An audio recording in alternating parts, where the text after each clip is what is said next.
Good evening, everybody. Happy summer. Before we begin the regular meeting, it is necessary that the Board of Education adjourn from executive session and return to open session. So is there a motion to do so? Mr. Brady moves, Ms. Porter seconds. All in favor? Aye. Thank you very much. We are now done with executive session and into open session.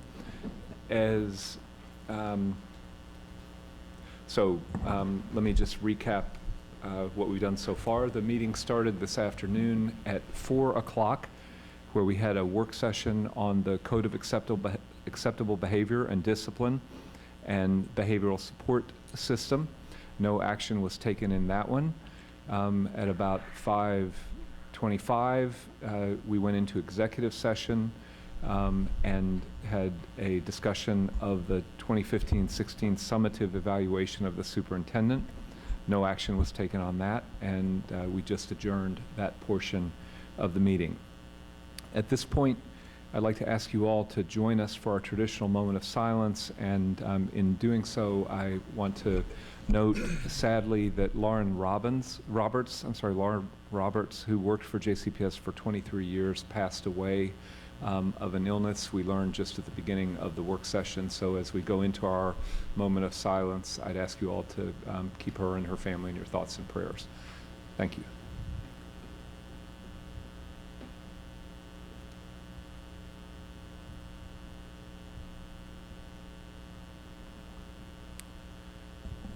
Thank you. Let's all now please stand for the Pledge of Allegiance.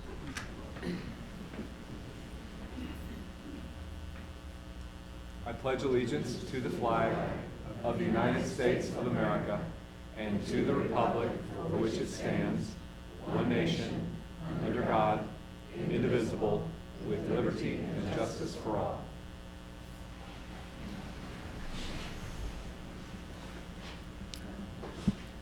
Thank you. At this point, I'd like to ask Board Member Chris Brady to read our vision statement. Our vision statement is as follows. All Jefferson County Public Schools students graduate prepared, empowered, and inspired to reach their full potential and contribute as thoughtful, responsible citizens in our diverse, shared world. Thank you, Mr. Brady. We do not have any recognitions or resolutions tonight, I guess because it's summertime and we're not dragging any students in to sit with us at the board meeting, which is probably a wise decision. Next item is approval of the meeting agenda. Is there a motion to approve it? Chris moves. Is there a second? Steph seconds. All in favor? Okay, that passes unanimously. Next, we have the minutes of the previous meetings. Those have been distributed. Are there any amendments, suggestions? If not, a motion to approve. Okay, Chuck suggests approval. Lisa seconds. All in favor? Passes unanimously. Thank you very much. At this point, we now go to Dr. Hargens for your superintendent's report. Dr. Hargens. Thank you, Chair Jones. Let me first begin by thanking the board for their investment of time in my professional growth. That's Focus Area 2 in Vision 2020, building capacity. As I've said repeatedly, there have been two priorities for this summer: refining the assessment system to allow more time for learning and the opportunity to use engaging, authentic assessments, and the development of a behavior support system where helping students meet high behavioral expectations are foundational to meeting high academic expectations. The board's feedback on the behavior support system is appreciated as we move forward to a final draft for approval at the July meeting and training and implementation for the 2016-17 rollout of that support system. And of course, we will be regularly monitoring and reporting the results. A team of teachers and administrators, and I thank them for their time this summer, worked to develop the assessment landscape, reducing assessments to allow for teacher-developed substitutions and for formative, authentic, and project-based assessments. That's strategy 1.1.4, and Dr. Dina Dossett will present information as an information item to the board. Dr. Razor will outline various strategies following the facilities assessment and a path forward for the next 5 years. That's strategy 3.1.1 to improve our physical infrastructure. Say Yes to Education aligns and fits with Vision 2020.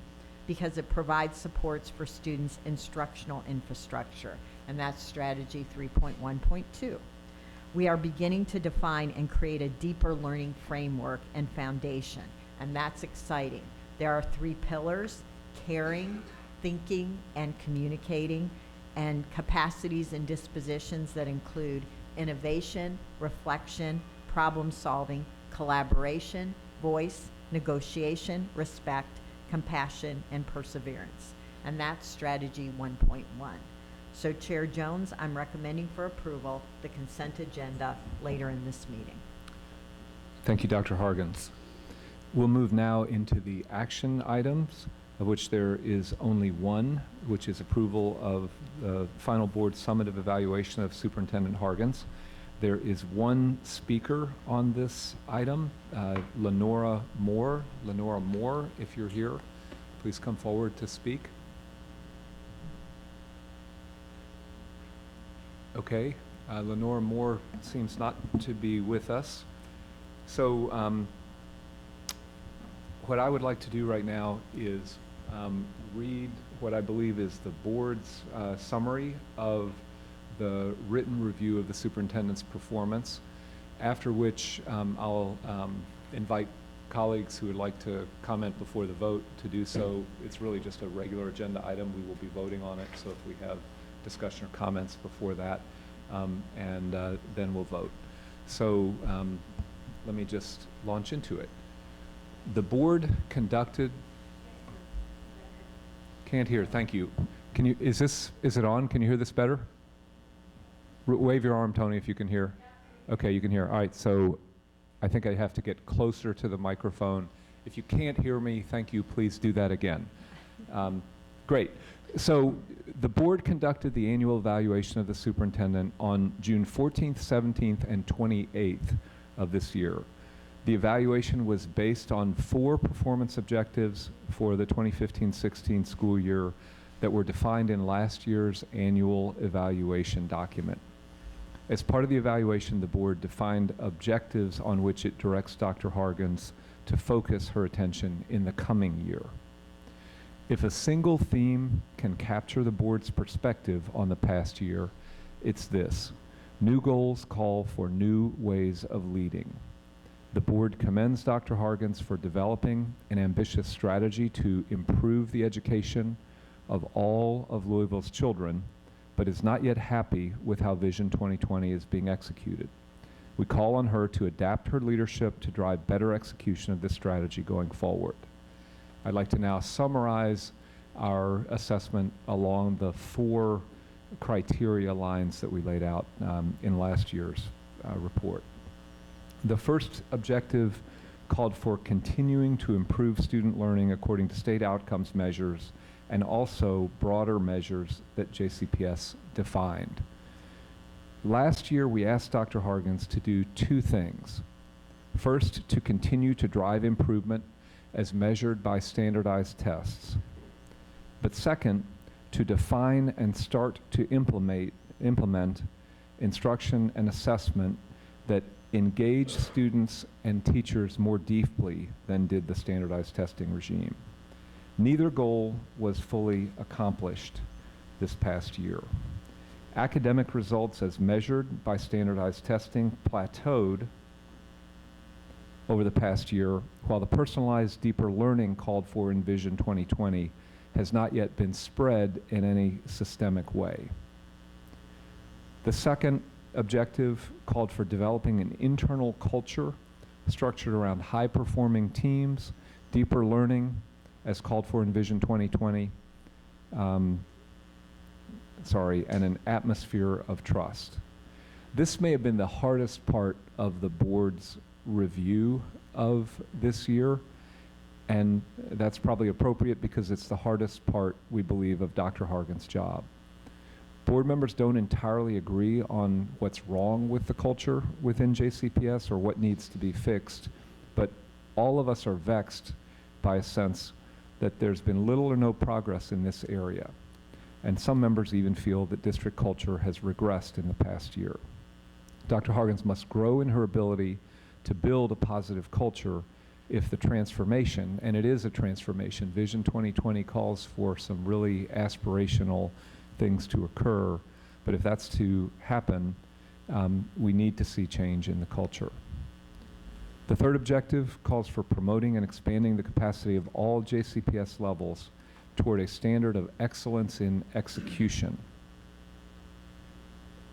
The steps that Dr. Hargens has taken to expand execution capacity, we believe, are examples of an accomplished, experienced leader defining systemic needs and organizing to meet them. But the results so far aren't where they need to be. Dr. Hargens' leadership in turning around the district's execution weakness is developing, and there's growth required in areas that we specify in the written document. The fourth objective related to human resources specifically and called for effectively developing and implementing a means of improved focus on leadership, on professional development, and effective support of teachers' professional practice. And there have been some important strides in strengthening our HR systems, but so far we haven't seen data showing, for example, that teachers and principals are being hired earlier and that we're doing a better job of filling our needs in those areas, or that we are getting more minority teachers into the schools, or that we're actually implementing a leadership identification and development program. So we have a strong sense that there is activity and progress in this area, but it's incomplete, and we want to see more change, and we call on Dr. Hargens to achieve more in that area. Now, looking ahead, we've got 4 new goals for the coming year. The first one is bring people with you. Dr. Hargens called this out in her own self-assessment, talking about the importance of engaging the great talent and the deep caring of JCPS's people to deliver Vision 2015, and the deep changes in instructional practice, in the way we relate to each other, and a whole lot of different things that it requires. So bring people with you as the first goal. The second, earn trust and instill confidence. Surprises erode confidence and trust, as does confusing and inaccurate data. We had too much of both over the past year, and we call for Dr. Hargens to lead aggressively in designing structures and processes that result in broad community engagement with and support for and ownership of the vision of the district. We've got to build trust that we can actually implement this great visions. The third is to make JCPS systems work. This really goes back to execution. This really goes back to the fact that this is a gigantic organization with 16,000 employees, big complex systems, and improving them requires enormous excellence in execution. So we call for growth in managerial and human resources leadership, including clarifying roles, breaking down silos, and managing conflict to improve core operating systems. And then the last one, we asked that Dr. Hargens use her time differently. In prior years, Dr. Hargens has had great success in building strong community relationships outside of JCPS that continue to serve the district well. Her challenge now is to demonstrate leadership internally as she works for the changes in Vision 2020.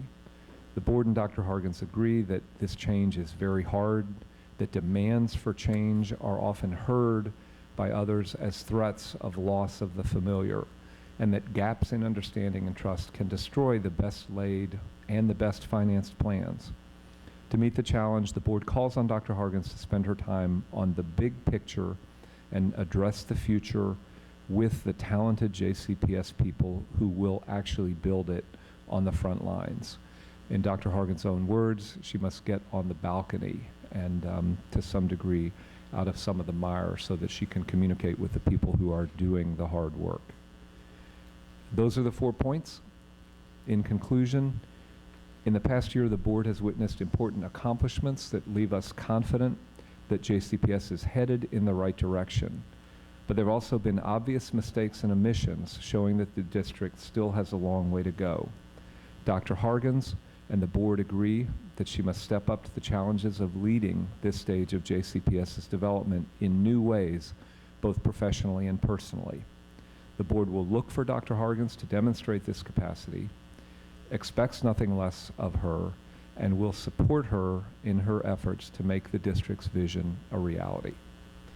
So that's the attempt to speak for the board, and does anyone want to comment before we vote?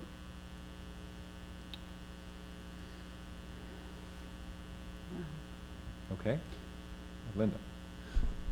Well, I'm going to go ahead and comment because we are supposed to carry on kind of a public discussion of this evaluation, and I think people want to hear our thoughts about some of these things and how we arrived at this. You know, being superintendent, you have to be a magician. You have to have all these plates spinning at the same time, and it's so difficult to keep them all spinning, and some fall down, and then you have to go back and pick them up and put them back up again.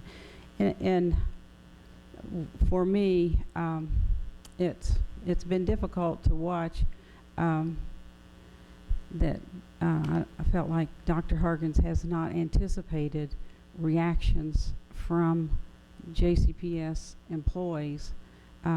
She has not anticipated how people felt about some of these issues that we faced this year, and you know, I would just love for her to be able to do a good job of anticipating reactions and avoiding some things that will that have led to, I think, the erosion of a lot of the trust of the district. We've talked about many things. I think to include the people who know the most about the subjects, be sure you include them in the decision-making process, and don't just reach for outsiders or external groups or just the top of our leadership. Make sure you watch for the people who are closest to the problems. I think not doing that has kind of undermined trust. Last-minute decisions have undermined trust throughout the district. We last-minute where the decision is made, we have to implement immediately with a deadline facing people. I think that's created a little bit of unsettledness in how our employees have handled decisions. I think anytime you close a school, closing a school, is that your solution to low student performance? You know, I think it creates a distrust among the teachers when that looks like that's going to be the fixer, and we know that it's a very complex situation that people are dealing with in these schools. Anytime you threaten compensation, you know, how you roll out telling people, well, we're going to freeze salaries and we're going to freeze steps, you know, how you do that is very challenging, and I think sometimes that's what happened to us. But we have a lot of things where we have a great plan, we'll start the plan, but we have no completion of the plan in terms of details, knowing what it's leading to. And I think our attempts at restorative practices at the restorative academies is a good illustration of that, where we want to do restorative practice, but we don't really have a solid plan for how that was done last year. We didn't have, and we rolled that out like that.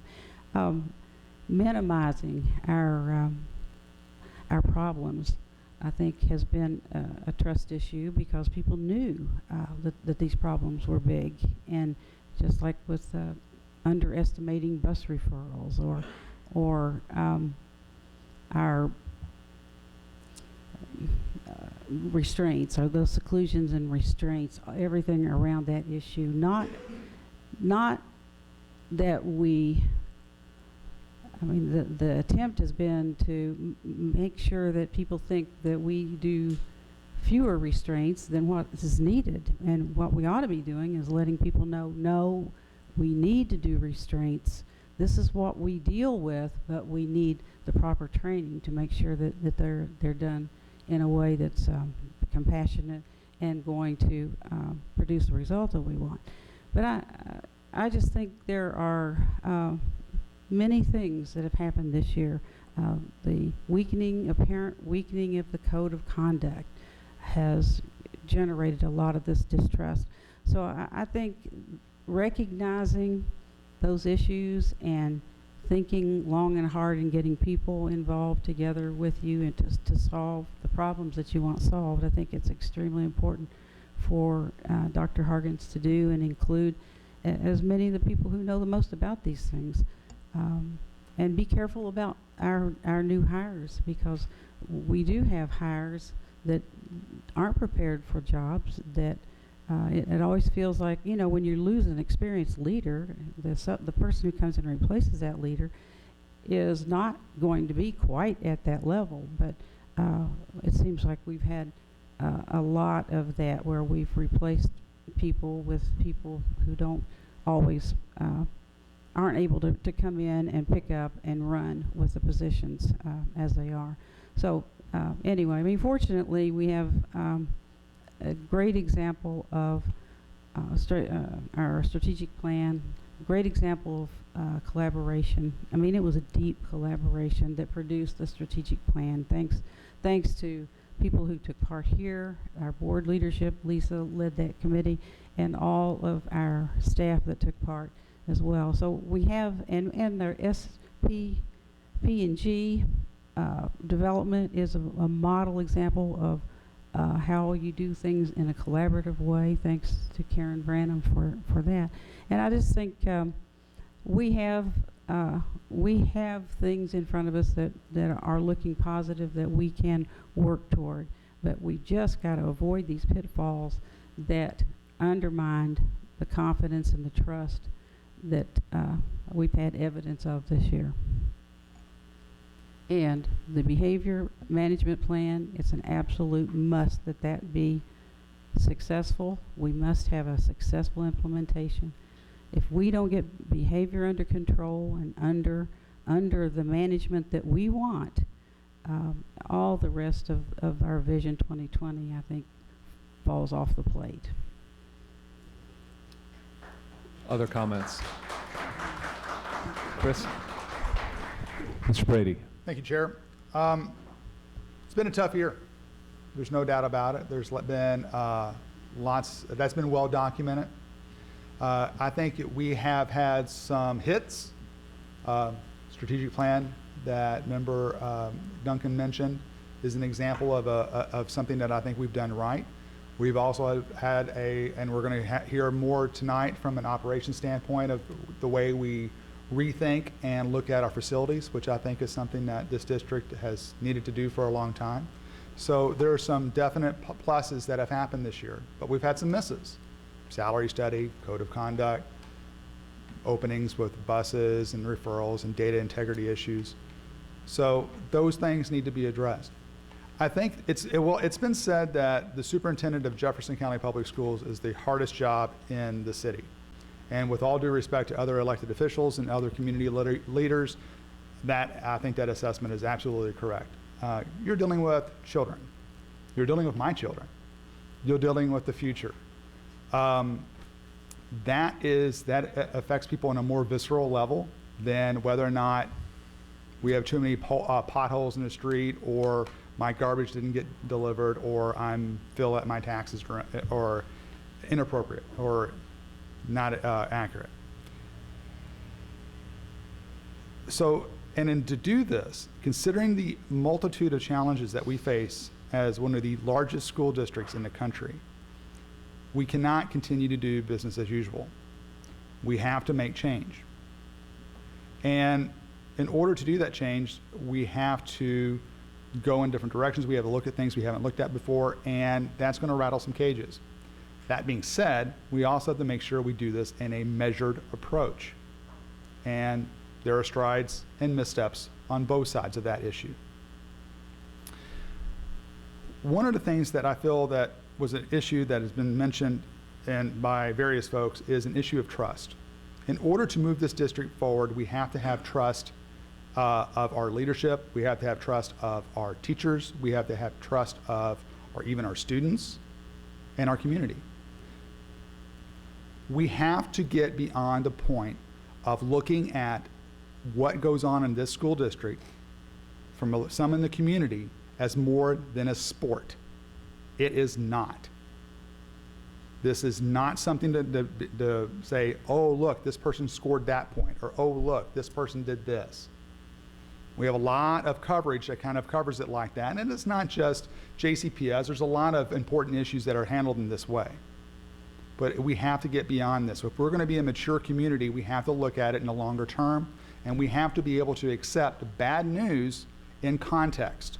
We can't say, hey, there's a point there, I'm going to go ahead and run with that, and we need to blow up the entire system and do something different.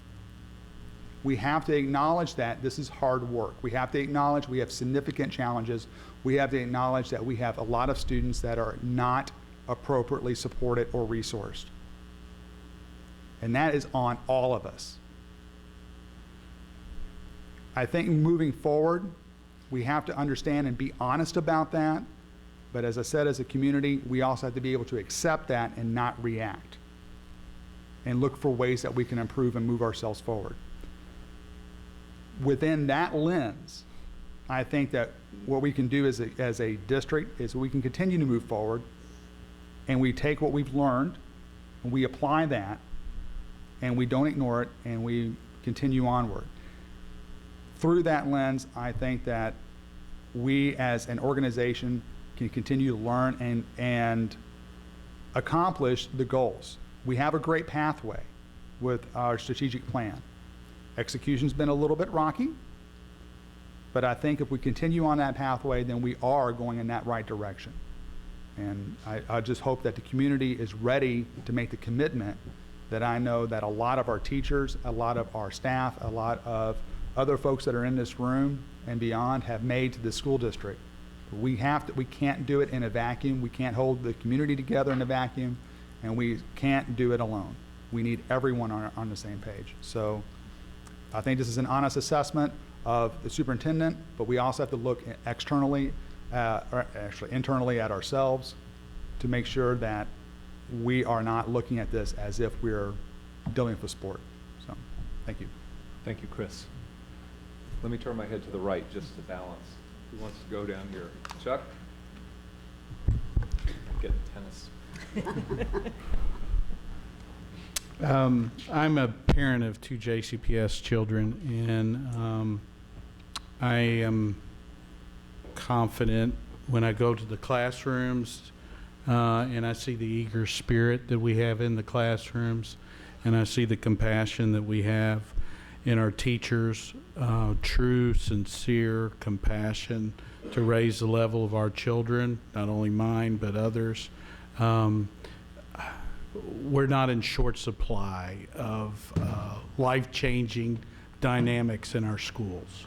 And I wanted to see an evaluation that identified, and I agree that we're here, that identified the difficulty of leadership in this area, but to close the chasm that we have with what is going on in the classrooms as well, and support that. So I like the direction of turning internally and working on that. I can't always sink my teeth into trust. I've said that with you all before, because trust is a two-way street. But I echo what Board Member Brady is saying, that this is a commitment that we all have to get a hold of. So I think it is tough. I think we have a Vision 2020. We're in a community that has done some wonderful things, and we're in a community that just celebrated a real forward thinker's life in Muhammad Ali. We can do equity with excellence in this community. We have the tools within our population. We can do that.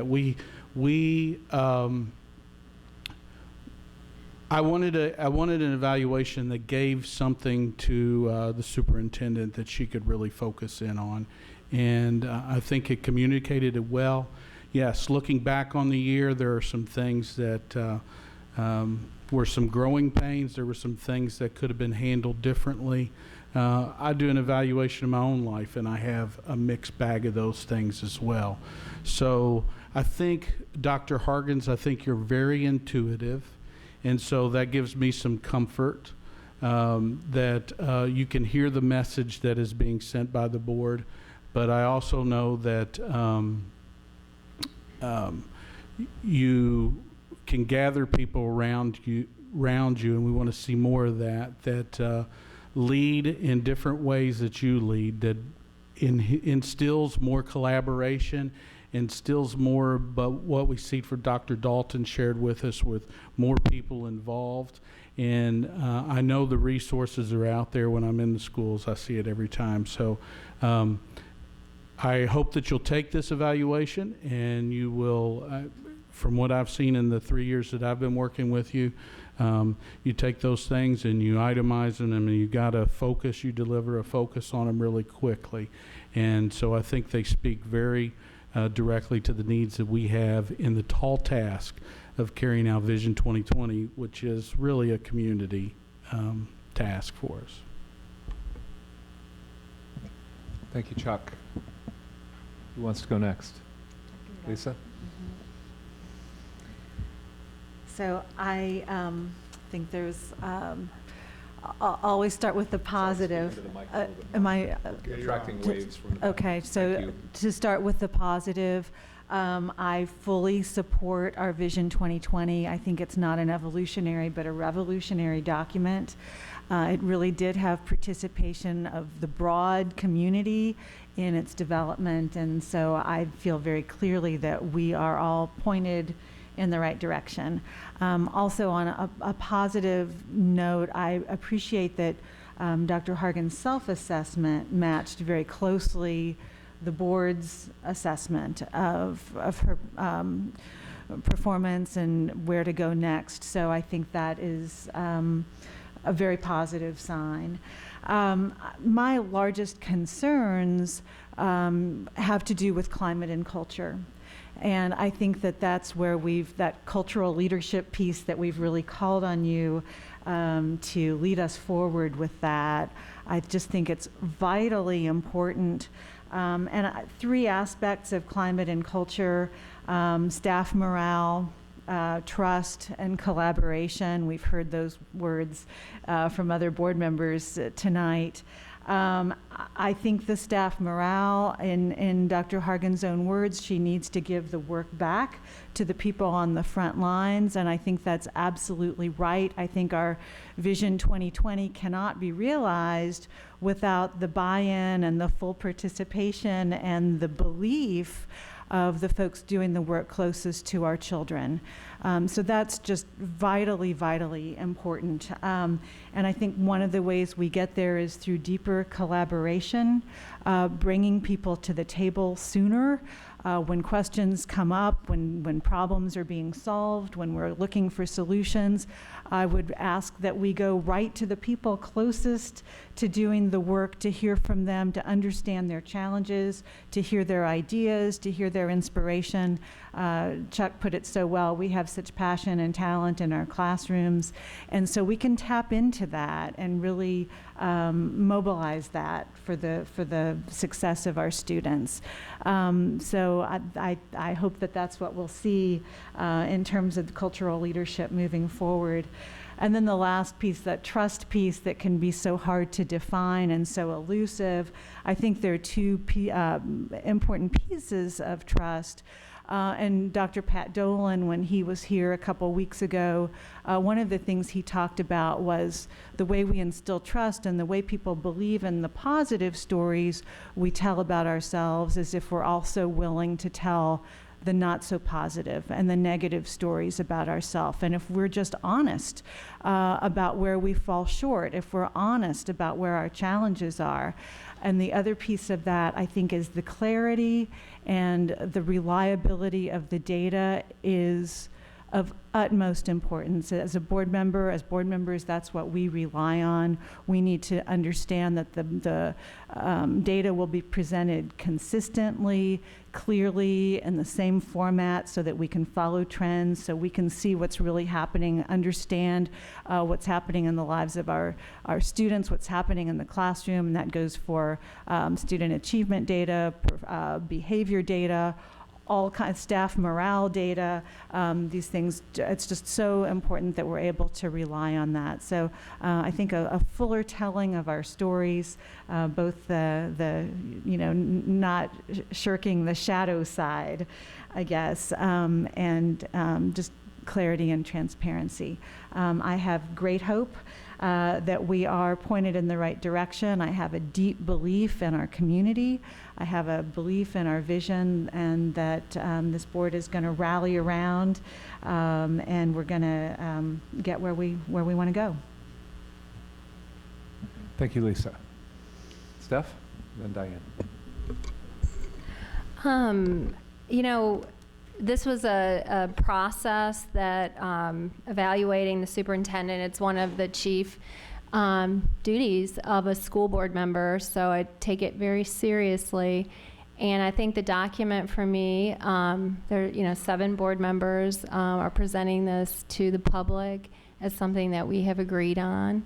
It was a bit of a knockdown, drag out in some parts, but it was honestly, and it was determined by the 7 of us. We utilized we adopted in 2014 a superintendent professional growth and evaluation system, and that gives us 7 indicators, and we provided in the document a level that we agreed on for each of the 7 indicators. Within those standards, there's 7 standards, sometimes there's 8 or sometimes there are 9, but it will be up to Dr. Hargens to then, it's a professional growth model, so it's not stagnant. So our hope is that she will be growing in her professional growth as a superintendent and as an individual to lead our district. And we are pointed in the right direction. My hope is that we will make progress toward that direction. So, I will support Dr. Hargens in any way I can to see her growth, move. And hopefully, we have, as a board, do you think we've been clear enough?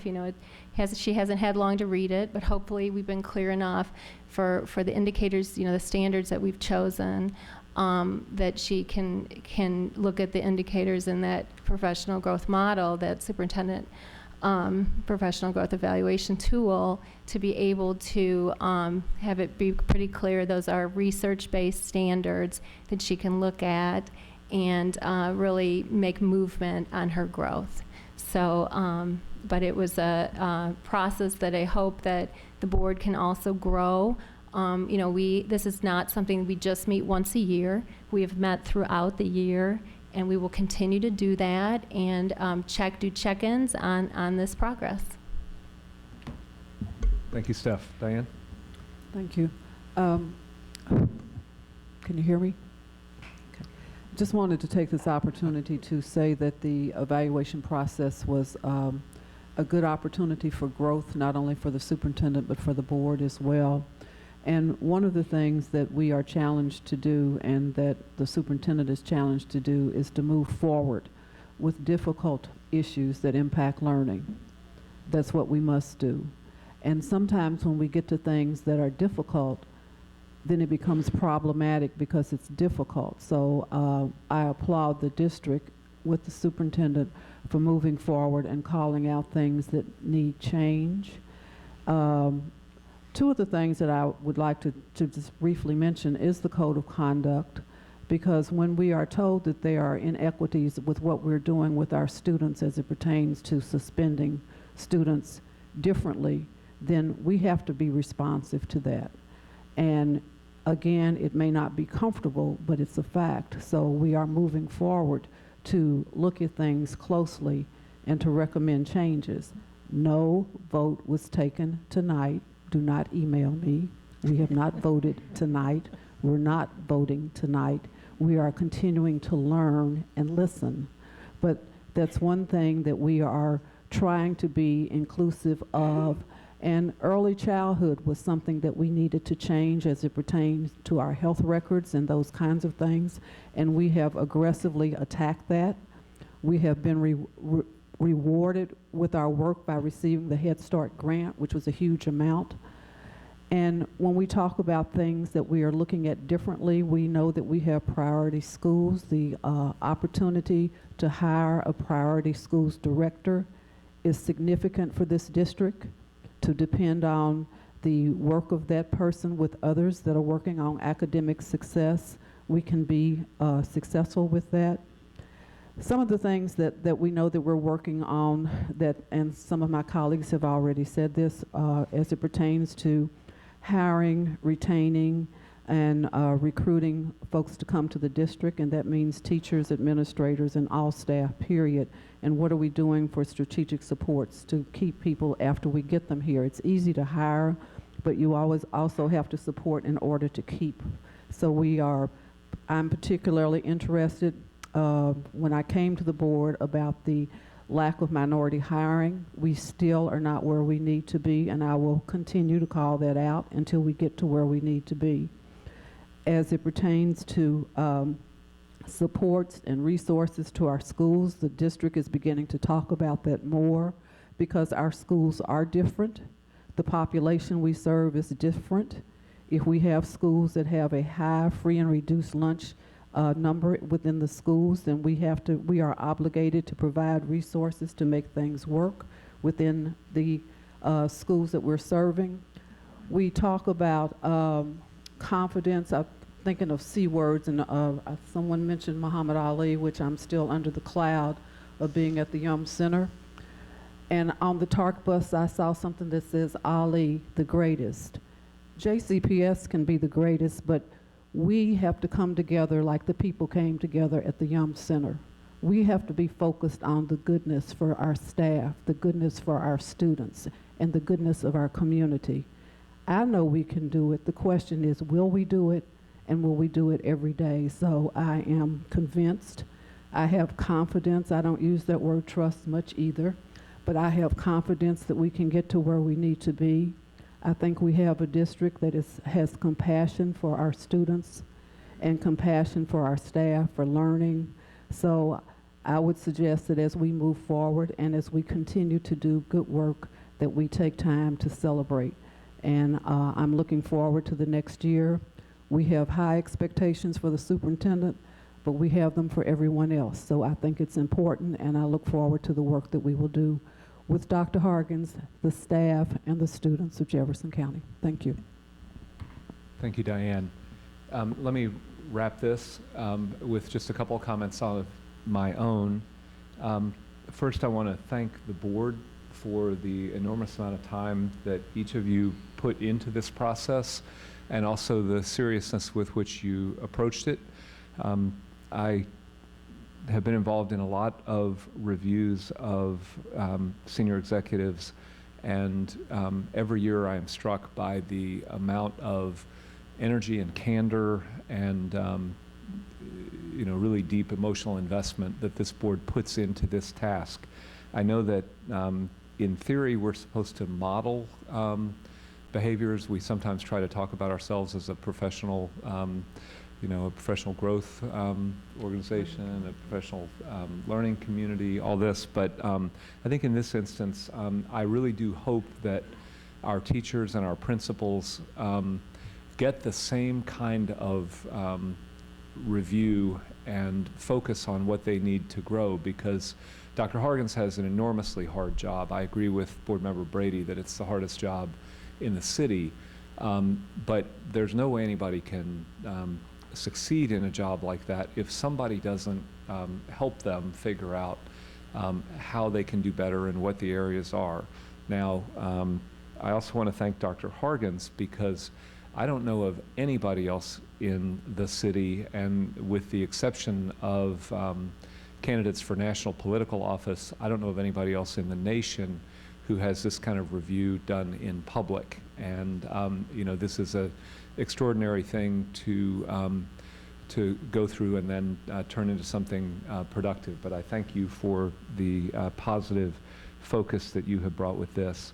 I want to end on a positive note, and I may be the only one so far who shares this view, but I believe firmly that this has been a year of tremendous accomplishment for the district in a couple of ways. A lot of people have talked about, and the review emphasizes the importance of Vision 2020. But this, I guess, was printed on Sunday. There was a great op-ed by a JCPS teacher named Tori Martin, and it was about the fact that to really succeed in teaching children who bring to school the traumas and the challenges of poverty and and need, the classroom teacher needs more resources. Some of those resources might be training, some of them are behavioral supports, but there's more need. And a couple years ago, we had an outside consultant who had worked with the state come in and talk about funding adequacy. What would it take to get JCPS to where it needs to be to really be able to do what it needs to do? My view is that the strategy has called out best practices, research-based best practices of what we need to do, but how we fund it is an enormously important topic. It may be dry, it may be boring, but if we want things to change, we've got to give resources to the classroom and to the people on the front line. And my view is, despite the challenges at the state level, we took the beginning steps this year to figure out how we're going to fund that. This salary study is tough, but it says there's $60 million of non-teacher salary that can be moved over time into the classroom. When you put that together with the taxing authority that exists locally, with the potential to raise money from philanthropies, and we're going to hear about one such project a little bit later in this agenda, I can see a path to get over the next few years to that $200 million a year of incremental spending that will let us give our teachers what we want. And if we can do that and start to move from a perspective of scarcity, not enough of anything, everybody's overburdened, to a perspective of growth as an organization, in addition to individually, I think that would be a big deal. And my hope is we're going to look back on this year as a real inflection point, that some of the grinding and the pain that we've gone through is the sign of important change beginning. So that's my 2 cents. I would make a motion that we approve the summative evaluation of the superintendent. Is there a second? Chuck seconds. All in favor? Passes unanimously. Thank you very much. Dr. Hargens, thank you for your cooperation with this. And next, we move on to information items. We have a progress report on reducing, revising, and refining district assessments, on which there is one speaker before we get started. Tiffany Dunn has signed up to speak on this topic. Ms. Dunn, welcome. You'll have 3 minutes to talk. At the end of 2.5, one bell will sound, giving you a heads up that you got 30 seconds left, and 2 bells at the end of 3 minutes. Okay. You may begin. And do I need to Tap it and see if it's on. Just tap the mic and make sure it's working. Tony, can you hear it back there? Anybody hear the mic? Okay, here we come. Thank you. All right. My name is Tiffany Dunn, an ESL teacher at Lassiter Middle School. On behalf of my teaching colleagues, I am presenting a petition signed by 54 highly qualified educators asking for the board to discontinue the use of mandatory district proficiency assessments. We understand the district is working on this issue, which we appreciate. However, we believe a small 35% reduction in these tests doesn't go far enough. We are asking for their elimination. We do not want to compromise for our students. Not only am I here speaking on behalf of my colleagues, but more importantly, I'm here to speak on behalf of my kids, those who have had and will have me as a teacher. I teach some of the neediest students in Jefferson County. These children come from varied backgrounds, but they all have one thing in common. They struggle with the English language. It is my job to teach them in the most effective, research-based ways possible. I am cheating these children when I hand them a top-down mandated test that has the district's interest in mind, not theirs. It is wrong to give a child a test that I know will frustrate and ultimately fail them. We have been explicitly told by JCPS administrators that these tests are mandatory so that district officials will be able to accurately predict how well our school will do on K-Prep. This is no reason to test a child. These tests steal precious instructional time away from students who need it the most. To give one proficiency assessment to my ESL students takes 1 full week. Do the math, and that's 4 weeks of their school year, 1 month, and that's just for language arts.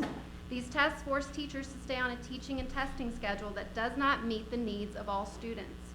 My kids move more slowly than regular education classes. In fact, adapting the pace of instruction is one of their legal accommodations given by the state.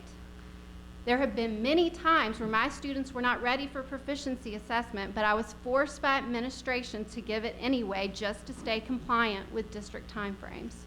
We are being asked to go against everything we know is right about classroom instruction, assessment, and differentiation to give these tests to our students. Finally, it is my moral obligation to treat these children as I would my own, and I would not want my own child taking these tests. Children become what you tell them they are.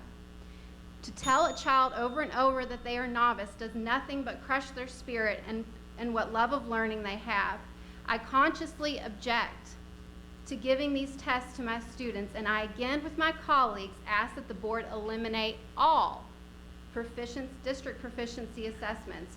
You have the authority to set policy on assessing the progress of students.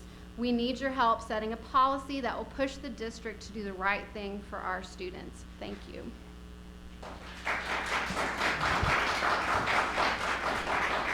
Thank you, Ms. Dunn, for being with us tonight. We appreciate your comments, and they are quite timely. Thank you. Dom, do you want to introduce the topic now? Yes, and I mentioned it in my report. It's strategy 1.1.4. Dr. Dossett has worked collaboratively with a group that has included teachers and administrators to work on actually reducing the assessment landscape. So I'll turn it over to Dr. Dossett to describe that work. And I would just add that it's directionally correct. It's a step in the right direction. And we all agreed as we sat around the table that this is where we have to start. And Dr. Dossett actually did it with several meetings and called people back together to make sure we were at a place that we could all agree on. So I appreciate Dr. Dossett. Thank you. And thank you for the opportunity to share our progress on reducing, refining, and revising assessments. And we recognize that this is, and I think we talked about this at the last board meeting, that the new strategic plan calls for us, it's kind of a marathon, not a sprint. So with that intent, we had a strong team working together to move directionally towards the intent of the strategic plan. So I want to begin by thanking the team of educators who collaborated with us on this work. And the team included, as Dr. Hargens mentioned, JCTA, school administrators and school principals, and district staff as well. And this was a group of passionate and strong advocates who want to provide opportunities for students to demonstrate their learning and mastery of standards in multiple and varied ways. And I think we're moving in that direction with where we're headed next year and in the future. So we spent some time in those initial meetings really having some good conversation and deep discussion about the purpose of assessment, because we know that that will serve as a foundation for any future design and implementation of a balanced system. And much of the conversation was really around recognizing that there's multiple purposes for assessment. Teachers use assessments throughout the year, both formative, authentic, proficiency assessments, to provide support, individualized support for their students.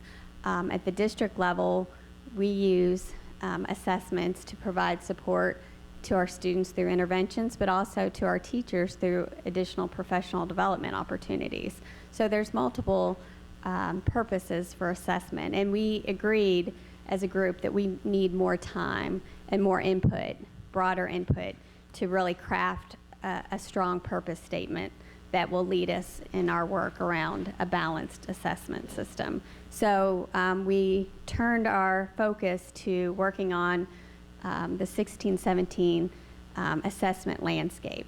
And I just want to spend a few minutes highlighting some of the major features of that new landscape to show how we are moving directionally forward towards the intent of the strategic plan, and also aligning ourselves with the trends that we're seeing at the state level and the national level around assessment.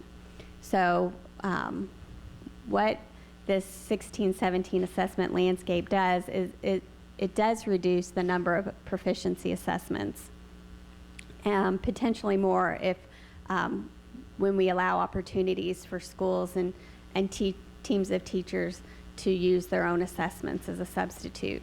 It creates opportunities for teachers and schools to develop their own assessments, and by doing that, it allows for more openings and opportunities for those formative, authentic, project-based learning opportunities and assessments along the way.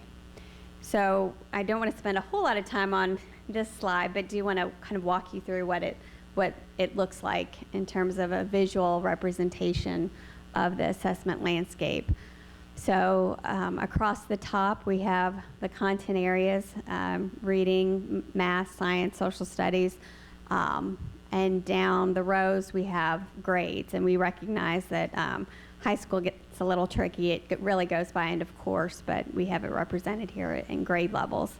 I do want to point out that at the end, on the right-hand side of the chart, we wanted to make it very explicit that we are creating opportunities for project-based authentic assessments to be developed and implemented by schools, that this will be the work of some of the work of the deeper learning committees that will, and involvement with teachers and schools, so that we can share those kinds of assessments system-wide. And we wanted to be explicit and show that on the landscape.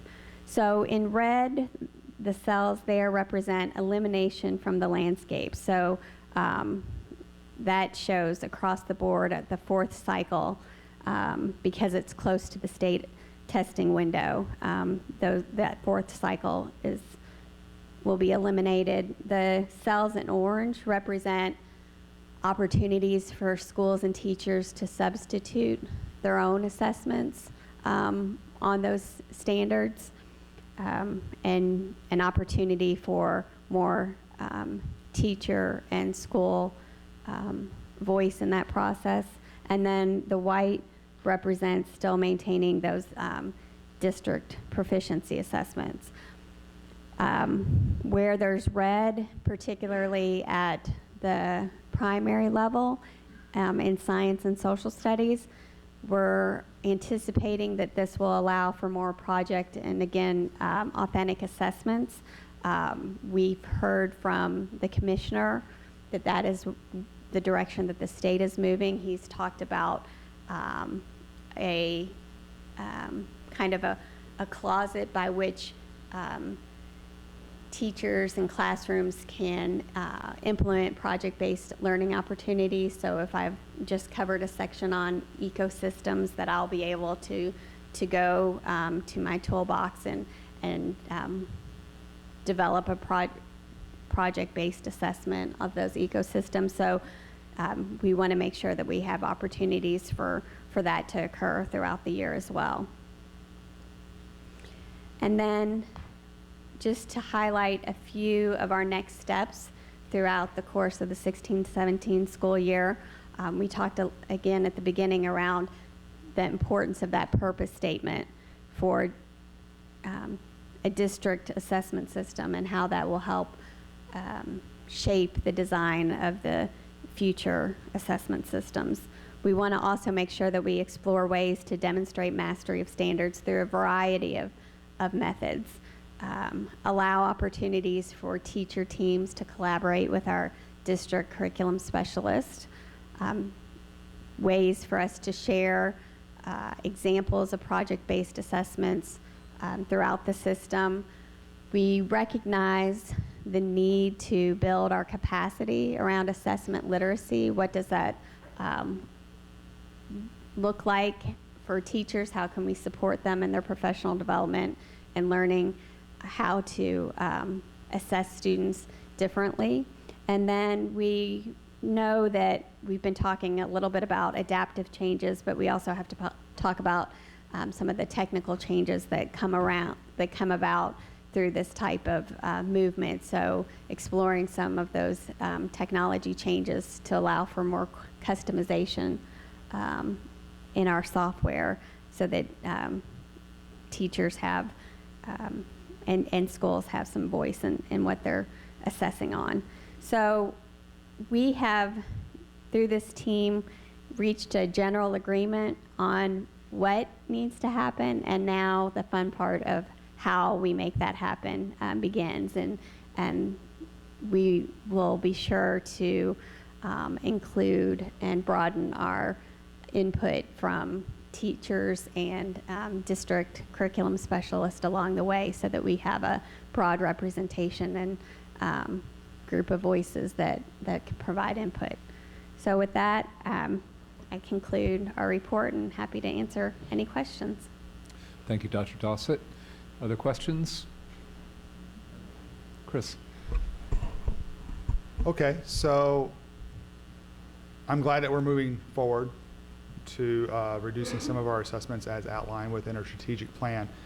We had a speaker that made the case for eliminating all those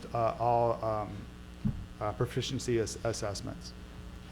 Since that was brought up, do you have, and I know this is short notice, and I'm putting you on the spot, but do you have a counter argument to why some of those assessments are important, or do you see some flexibility in there of reducing some, or what would be the response to that? And again, keeping in mind that I'm just asking you this and I haven't asked you to research anything. I will take a shot at that. So I think the key here is when talking about assessments is a balanced assessment system. And so we wanted to make sure that we were moving directionally aligned with the strategic plan, but we recognize that we also need time to study the impact of some of these changes in our system. We still have an accountability structure, and we have a responsibility to provide a viable curriculum to all of our students that they can demonstrate mastery on those standards. And so what this system, this new landscape will allow is, and we, I alluded to it here, with creating opportunities for teachers and school developed assessments. So we'd like to conduct a pilot where schools or PLC teams can submit a proposal to use their own teacher-generated assessments aligned with the standards. And so that might be an opportunity that they would like to pursue with their ESL professional learning community, that would allow them to develop their own assessments where they see the need, and we're interested to provide those kinds of pilot opportunities so that we can study that and see what kind of impact that's having with our students. But we also recognize the importance of still providing a structure by which we have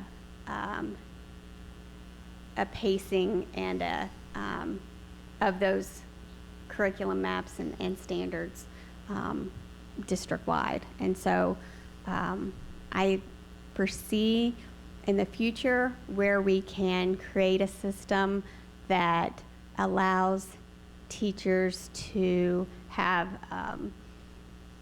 opportunities to assess students on different standards within the same unit.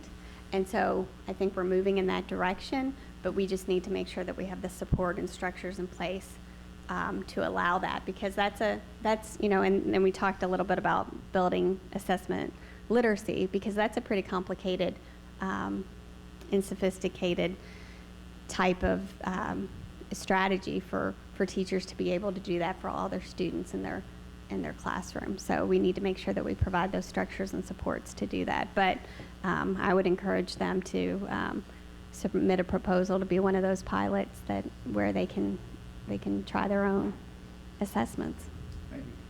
Lisa? I'm just going to follow up from that. How would a teacher or a school or a principal know that they have that opportunity to submit an alternative to the district proficiency testing? Right. So part of what we wanted to do tonight was just to share our progress, and now we will work on making sure that we're clearly communicating opportunities to schools and teams of teachers about options that they have and how we can support them. Thanks. Steph? Just from a parent perspective, if they want to make sure that their kids aren't falling through the cracks, how do you if we're getting rid of all the testing, is this a good thing? I mean, are we going to still know, because we're based on school-based teachers in the classroom knowing what they need? I just wonder, what's the balance there between falling through the cracks and making sure that our teachers, they know what's going on in the classroom with the children in their classroom. Right. So. Absolutely. So we still do have proficiency assessments in the second and third cycle across the content areas. So we'll be able to look for common trends across the district in terms of what types of support we might need for particular content and standard areas. But I think that I don't want to speak necessarily for the teachers on our team, but I think there's lots of but as a parent, I can't speak to that. There's lots of opportunities for me to engage with my child's teacher about my child's progress, and that happens on a regular basis, not just through proficiency assessments, but through everyday conversations and parent-teacher conferences and checking assignments and those kinds of daily check-ins on, where is my student falling behind, and what kind of additional supports they might need. And just the only other question to add, it looks like we're 35% of the time, in a sense, could be captured to do this project-based, authentic opportunities. Is that sufficient, or is that the feedback that you're getting, that that's sufficient time to do more project-based learning? Well, I think it's a start, and we need to take this first year of 16-17 to see what's working, what's not working, what we need to maybe revise for the following year. So again, I want to stress this is our balanced assessment system that allows for opportunities for authentic assessments, but also still keeps some of those important benchmark assessments going. So it might be that we learn through this deeper learning work and the project-based authentic assessments that I imagine that we'll recognize that might take additional time and support, and so we need to build those structures in place to provide that support.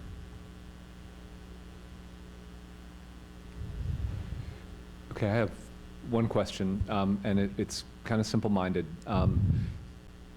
The speaker gave a really clear call for reducing by 100%. I'm reading up there the proposal to reduce the number of proficiency assessments by 35% or possibly more beginning in the fall.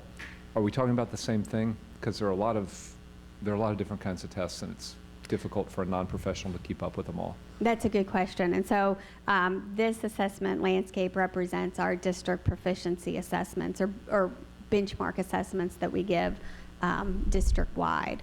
And so it doesn't necessarily reflect the ongoing formative types of assessments that teachers do in their classroom every day. And But that's at the teacher So and school is level. proficiency assessment a term of art here? I mean, I just want to get a sense of the universe and how, sort of how quickly the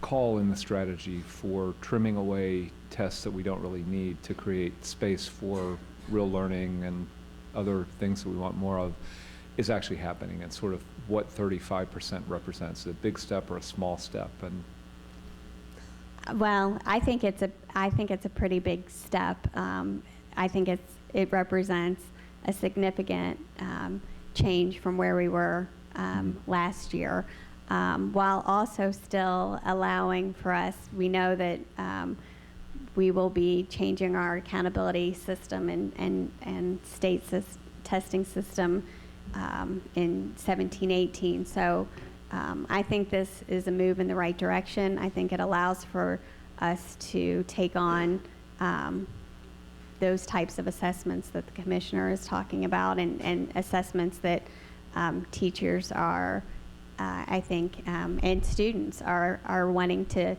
engage in. And so we talked a little bit, or you all mentioned a little bit about making sure that the behavior system's right. And I think it's all tied together and connected. So deeper learning work and the assessment work and the behavior work is really all Right. speaking to the same thing in terms of engaging our students and giving them an opportunity to be involved and leaders in their learning. And I think this is a move in that direction. okay, thank you. If there are no more questions, I think we need a motion to receive the progress report. Is there such a motion? Steph moves. Diane seconds. All in favor? Thank you very much, Dr. Dossett. The next item on the agenda is the infrastructure improvement strategies and transportation update. And there are no speakers on this item, so If you don't mind, I'm going to stand. you may It's the old teacher in me. stand, walk around. That would be fantastic. Do we need to get everybody to stand up and like stretch a little bit? Actually, why don't, before you start, everyone feel free to stand up and stretch a little bit. Yeah, that's right. Calisthenics. Steph, do you need a power bar? Yeah, go. I kind of do too. Okay, all right. Actually, 5-minute recess. Necessary. Something is necessary. Yeah, I think we've, yeah.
make the meeting longer.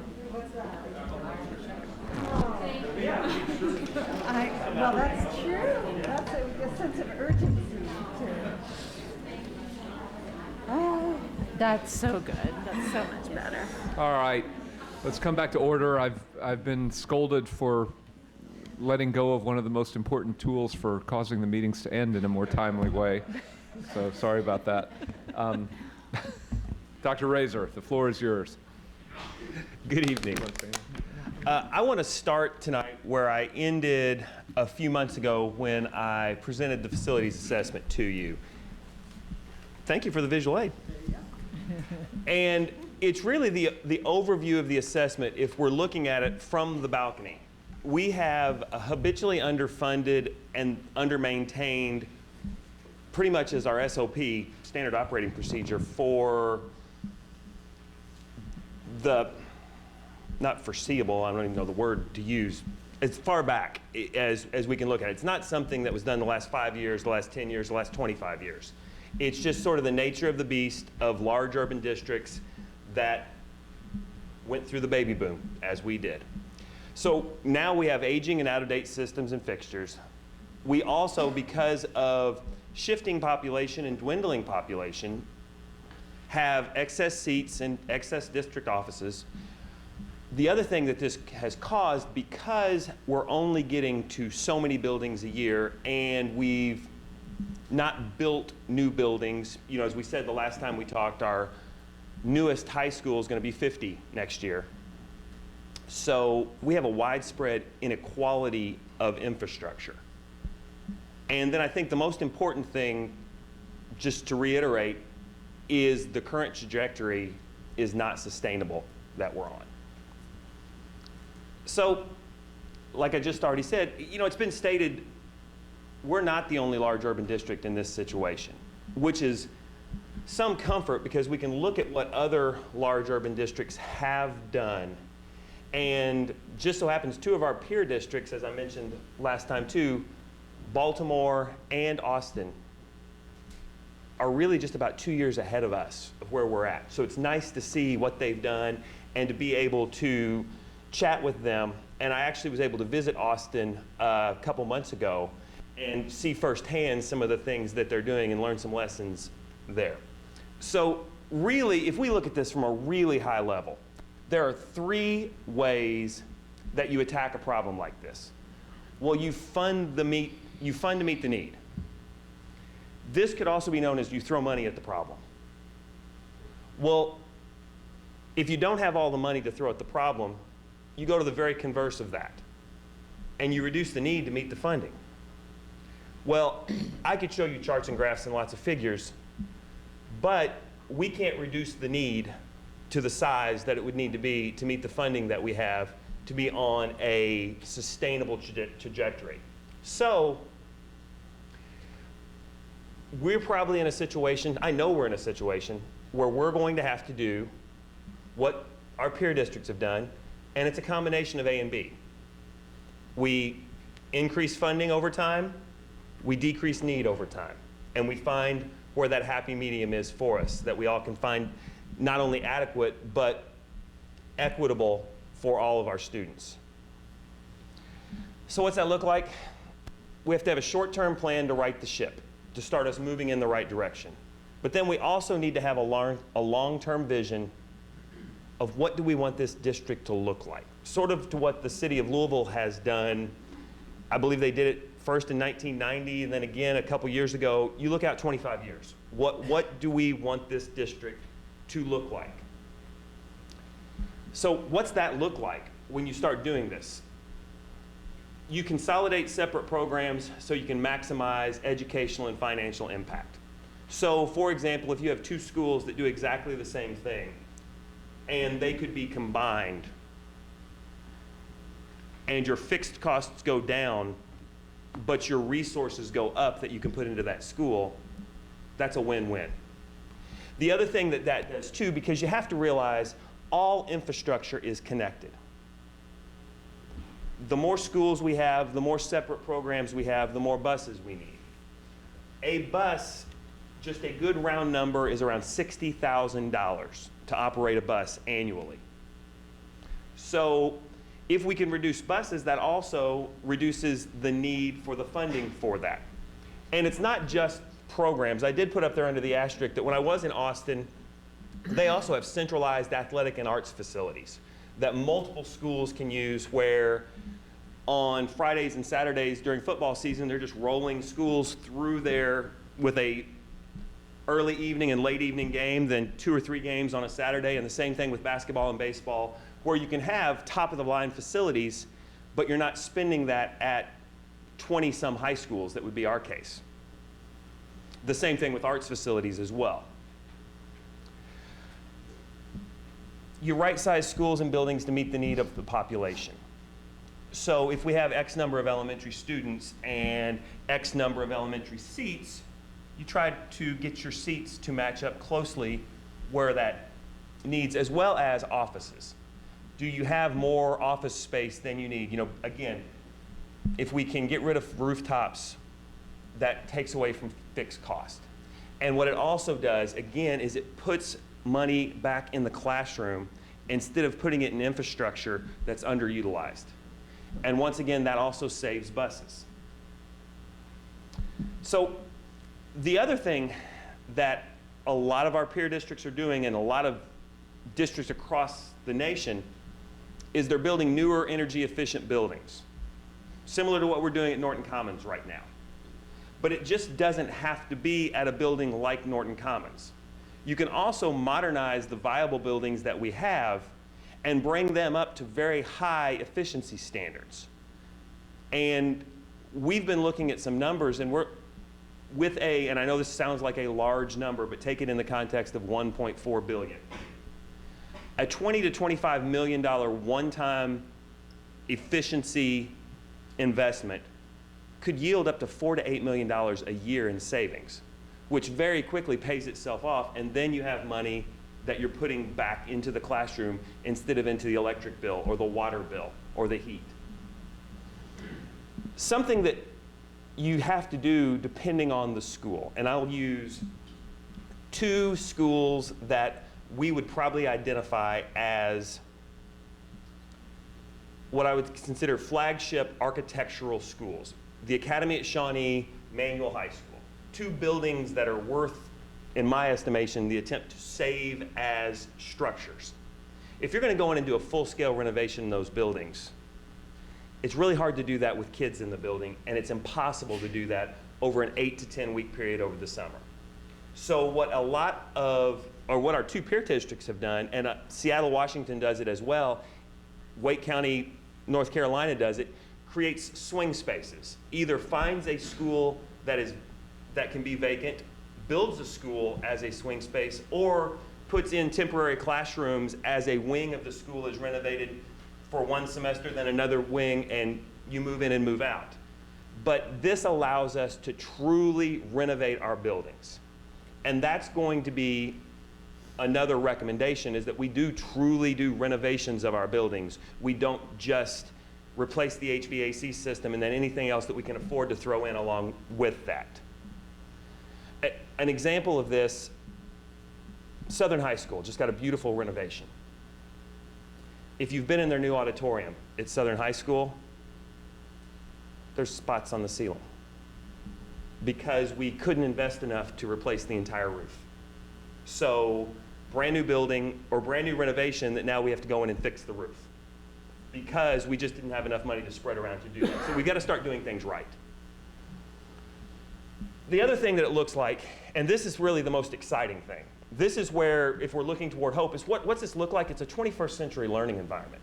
It's agile, reconfigurable rooms. I know that Dr. Wilner and Ms. Horn went to the Deeper Learning Conference, and it was at High Tech High. And it's not always just High Tech High type of things that look like Google's headquarters, but it is having furniture and locations where students can engage in project-based learning, can engage in hands-on learning, and there's lots of opportunity for those types of interactions because, you know, you've heard it 1,000 times before, school looks a lot like it did in 1850. And part of that's that we have some buildings that were built in the 1800s. So looking at how you can reconfigure those spaces that we do have.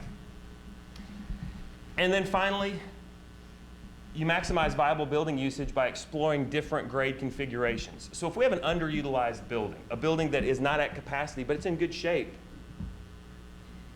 maybe we find a better way to use that, a K-8, a K-12 on one campus, possibly, similar to what you have at Brown being mirrored other places where we could do that. And again, this is a bus saver. So here are the 5-year recommendations that we are making. We develop a long-term investment philosophy while addressing short-term critical needs with a laser focus, and I think this is really important, equity and excellence for all kids, getting every student in JCPS and every faculty member in JCPS to feel like they are in a quality building that is maximized for learning. So what's that look like? Better school level maintenance structure. We need better oversight from an operations standpoint of the preventative maintenance that goes on in buildings. And we're working on a proposal for what that looks like. Additionally, there are things that for the last 20 years we haven't been able to do. Athletic facilities at the schools are the school's responsibility. So depending on the success of the sports programs or the popularity of a school or the wealth of the boosters, different schools' athletic facilities look different. We need to find a better way to handle that and to handle it internally. Also, a freestanding ESL Newcomer Academy. This year, the Newcomer Academy alone potentially could be in 4 different locations, which means buses going in 4 different directions from basically the same core neighborhoods where our refugee and immigrant communities live. Also, freestanding early childhood centers. The question was asked a couple years ago when the Unseld Center was being built. Are early childhood centers more effective? Well, what we're finding is yes, that they are more effective. One, from a collaboration standpoint among teachers, because year after year, school A gets 1 classroom, 2 classrooms, 3 classrooms. The next year, their population grows, they move. The teachers don't necessarily feel like they're part of the program at that school sometimes. And whether it's intentional or not, the schools feel inconvenienced sometimes by the early childhood classroom that all of a sudden the teacher's lounge had to disappear because another classroom was added. So freestanding early childhood centers, the other thing that does as well, especially if an early childhood center replaced a current elementary school where we do have excess seats across the board, again, reduces buses, which I hope you notice too, I'm not saying anything about the student assignment plan. I'm talking about a way that we can reduce buses in this district without touching our student assignment plan, which I think we all stand behind. Consolidation of offices and programs. We've got to look at what the efficacy is of being able to put together all of our central offices. I attached a list of the 44 HVAC systems that are end of life. And to the far right in that column was the year that they should have been replaced by industry standard. We have, since 1990,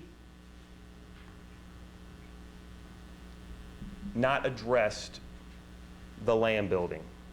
Since the 90s, Van Hoos, Yeager Education Center. Those buildings have end-of-life systems. So what we're going to do is we're going to price out what full-scale renovations of those buildings would cost, and also price out what, by looking at what industry says on office space and standards, what a new central office or a reconfigured, for example, if we just gutted this building, what that would look like. Could we fit everybody in it if we gutted it and made it a more agile work environment?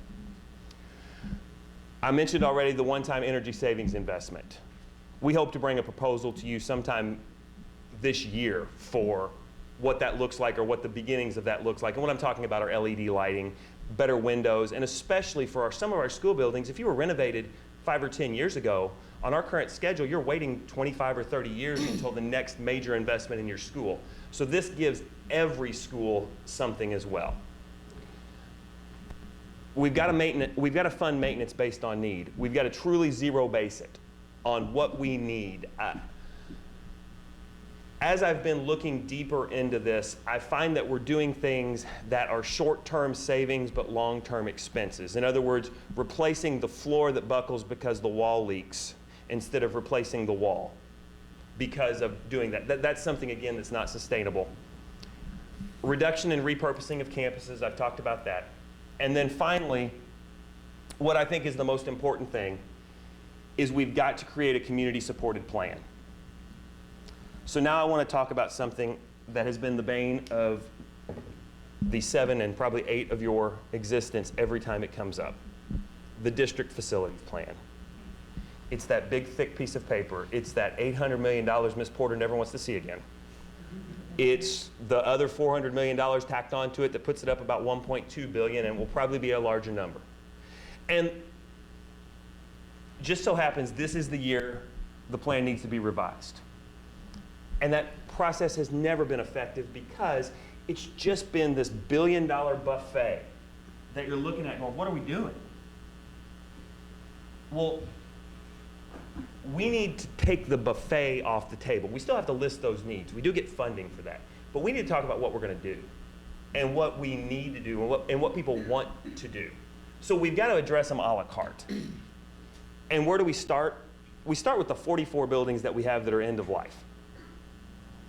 Because right now, it'd take 12 years to address them if we were given our current funding. And that would be the basic renovation that I've explained to you before. By the time we got done, there'd be at least 28 more schools that are end of life. That's not sustainable, and by the time we got done with those, the list is growing again. So we need to make these 44 schools our immediate concern.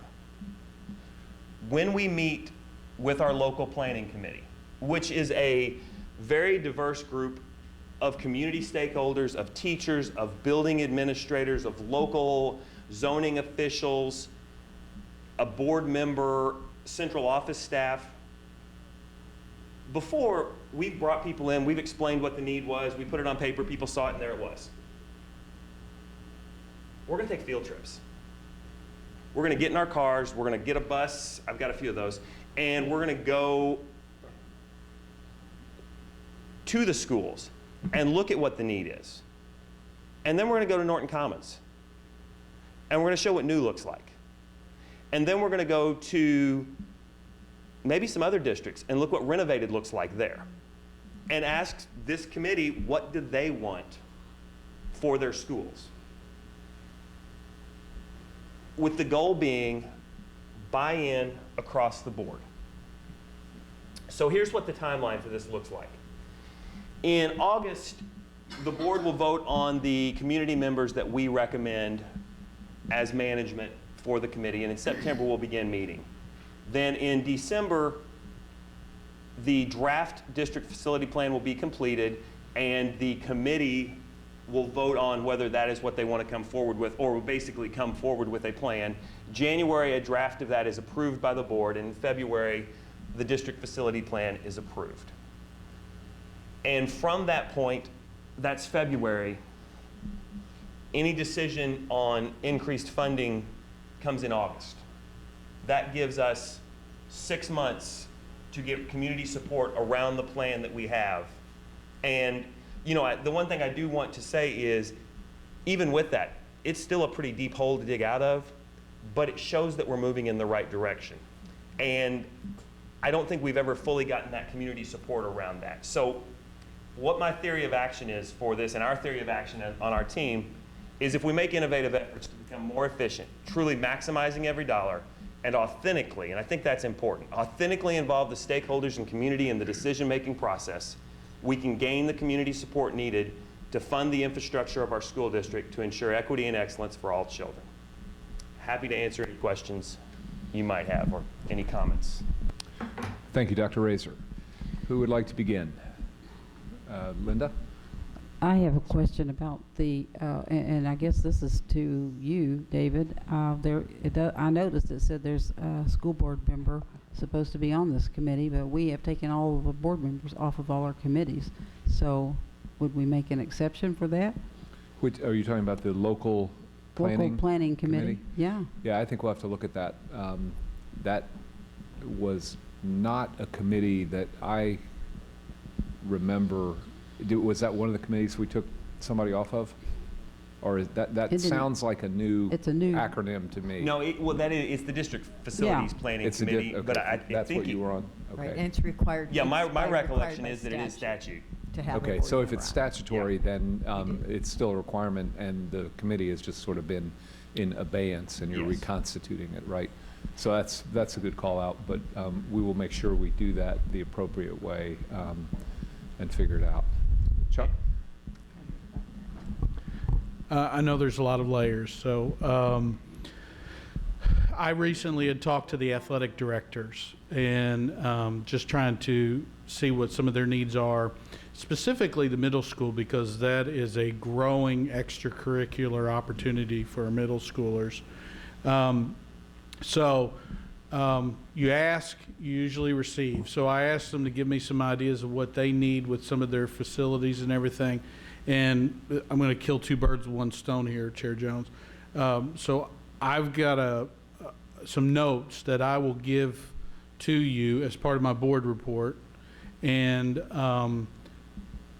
wedge them in somewhere with the facilities concerns. I understand when you're visiting, you're not just visiting the buildings, you're visiting the grounds as well. So I just want to make sure that those are still being addressed as well. And I will say one thing. I'm glad you called out Austin, Texas, and how they share arts and athletic facilities, because I think there is, from my layman's view, there's some opportunity here.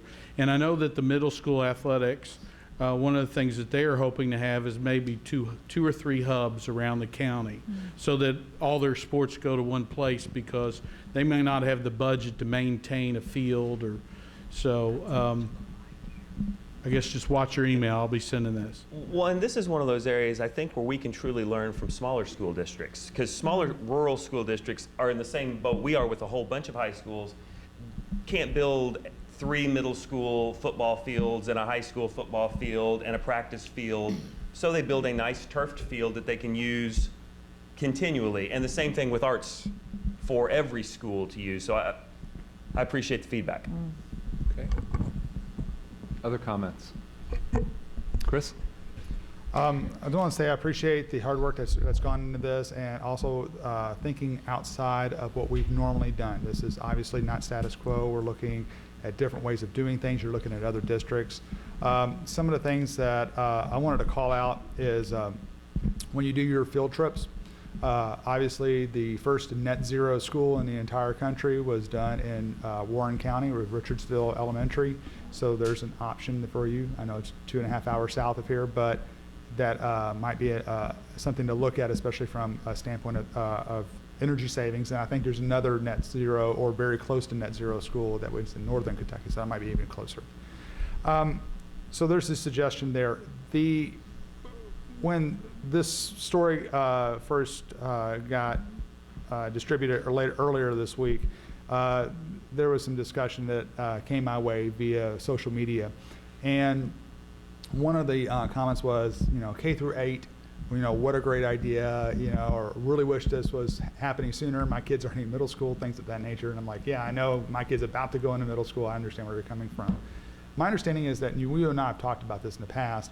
You actually have experience with K through 8 facilities. We do have Atkinson Academy that is going to be K through 8. So we do have some experiences with that as well as within the district. But you had mentioned, and if you would share with the public here, you had mentioned a benefit from that, and this kind of relates to some its ongoing issues that we hear about middle school regarding behavior. And I was wondering if you might be able to talk to that with your experience of what you've seen and how that relates to doing this. Now, before you launch into this, and I want to take a little bit of your thunder, you already kind of mentioned it here a little bit, but our infrastructure is like a puzzle. So, and you've mentioned this before, if you take away one piece, then you're going to have to juggle everything else around, and that's why he's mentioning these swing spaces.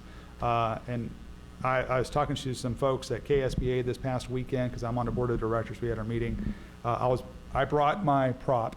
I brought my infrastructure book and showed that off, so I was bragging on you. But, you know, they were really taking a look at some of, hadn't really considered some of the stuff that you have talked to us about. So kudos to you for that. But if you would, if you can expound upon your experience of K through 8.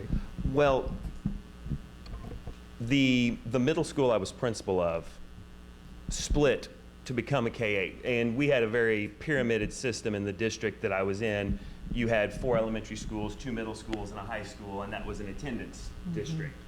Well, my middle school split and became the 6th, 7th, and 8th grade for 2 elementary schools that became K-8.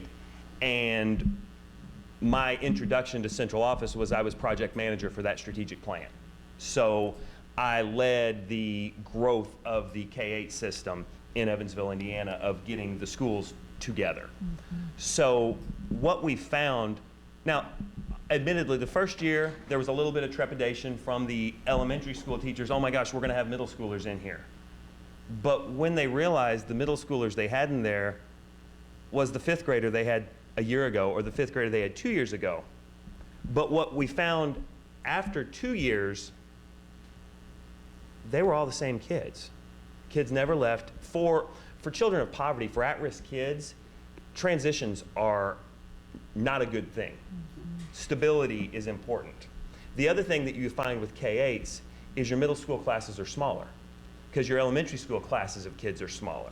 So the other thing that it does too, at a time when kids are and I was a middle school teacher, principal, my entire school career, and now I'm the father of a middle schooler. It makes me wonder how I ever could put up with middle schoolers, but I know. I say lots of nice things about it. But this is a fragile state that kids are in, and it's really important for kids to be involved in things. And with that small size, the other thing that we found is you still need 12 kids on a basketball team, but there's less kids to choose from, so more kids get to stay as part of that. You still need all the kids in a band. There's more kids have that opportunity to take part in those things. There's more opportunity for student council leadership and those type of things as well. And the other thing that you do find is as those kids matriculate up, you see lots of buddy systems in K-8s where you have 8th graders and kindergartners that mentor. And the other thing that you find, and again, this is more of an anecdotal qualitative feel than a quantitative thing about it. When you walk through a K-8, the middle school kids behave a little bit more like elementary kids than the vice versa that people are afraid of. So that's some of the things that I've picked up from K-8. And I could go on more, but I won't. Linda, I'm sorry, I must have cut you off earlier. Excuse me. Go ahead. Well, one thing I wanted to say was this, I certainly hope we explore this idea because I think it's the best thing we could sell to the community. I think K through 8 with those fewer transitions and those students seeing the same teachers all the way through, I can't think of anything better for us to be thinking about. And I certainly hope we give this some consideration in identifying some of our schools that we can make K through 8 and really look at this path. It doesn't mean you eliminate the middle schools. It just means this is another configuration out there, and it would be how many would, you would have to think in terms of what we might need. And it's really, to your point, Ms. Duncan, it's a choice thing. We're a district of choice. It's another option. Choice. It's another option. Other comments, Steph? You also mentioned, I guess the two comments. This is really kind of a call to action. Is that right? Yes. Absolutely. And it's based on the assessment overview, that it's not only aging out of date, but can you talk about a little bit, like in Middletown, we have, the over-enrolled school, Crosby. Well, that's a good example, because I can also, we have a building in great condition, was just recently renovated a couple years ago, and we're projecting less than 300 kids going to school there next year. So, and then you have buildings in the same case that as you know, when I passed out the assessment, we have a number of overcapacity schools and a number of undercapacity. And just because you're an overcapacity school doesn't mean your building's in the best shape. And just because you're undercapacity doesn't mean your building isn't. So we need to look at those configurations. And just because these 44 schools are the ones that we're having in our crosshairs doesn't mean they're the only schools that will be affected, because we do have to take the underutilized or the undercapacity and overcapacity schools into consideration as well. So how does someone get involved? It looks like there's a process that the community can get involved. How is that going to be handled? Because the decision, it looks like it's pretty quick. It's in August. Well, there's really two ways. My team will get together with advice from the cabinet and other JCPS stakeholders to nominate our 3 members, and we'll have to ask them if they would like to be on the committee, and then they submit a letter saying that they would, and then we come to you. However, we also, because it's been an ineffective system, we've not had the feedback. Our meetings have public comment, the local planning committee, and there's rarely anyone who comes to those. So that's the other way for community feedback to be a part of that, is to truly get that community feedback and seek it out and make sure that we're getting that.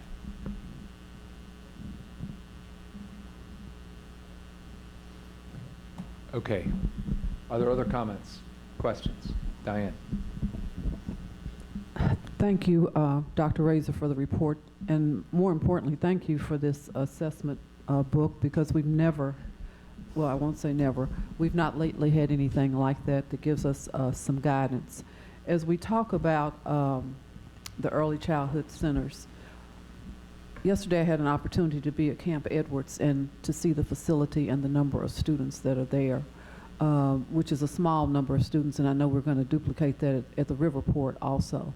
So one of the things that, as we talk about parent engagement, when we look at a facility like McFerrin, for example, where we have early childhood on one side and an elementary facility next door in the same building, the question becomes parent participation, because I might have to go to 2 different schools, and I saw this at one of my schools when we opened this year, because the child was going to kindergarten in one building and early childhood in another building. So then we will be talking about how does that impact parents and parent participation.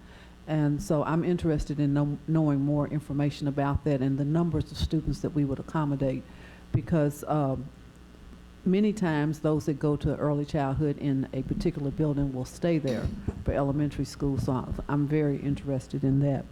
And the K through 8 concept, I'm willing to know more and learn more.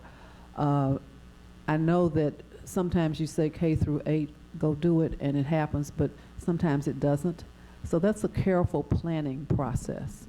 And as we talk about low enrollment schools and what can we do to that, I would like for us to consider the population that we're serving, and sometimes schools need to have a lower enrollment for smaller class sizes or whatever that's academically efficient for the students. And I understand your concern about buses, but sometimes when we make our decisions about buses and how to make that work, it should be comparable to what we're talking about, what the academic needs of students are, because it's great to say we have less buses and we've crowded everybody in a building, but there's no room. There's no room for learning. There's no room for alternate activities that happen in the building. So I'm very excited to get the information.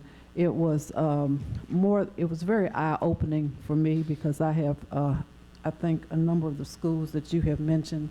You mentioned 2 of them, but to see a school that's built in 1900 and renovated in 1992 and 2007, to see a school that's built in 1926 and renovated in 1966 and 1991.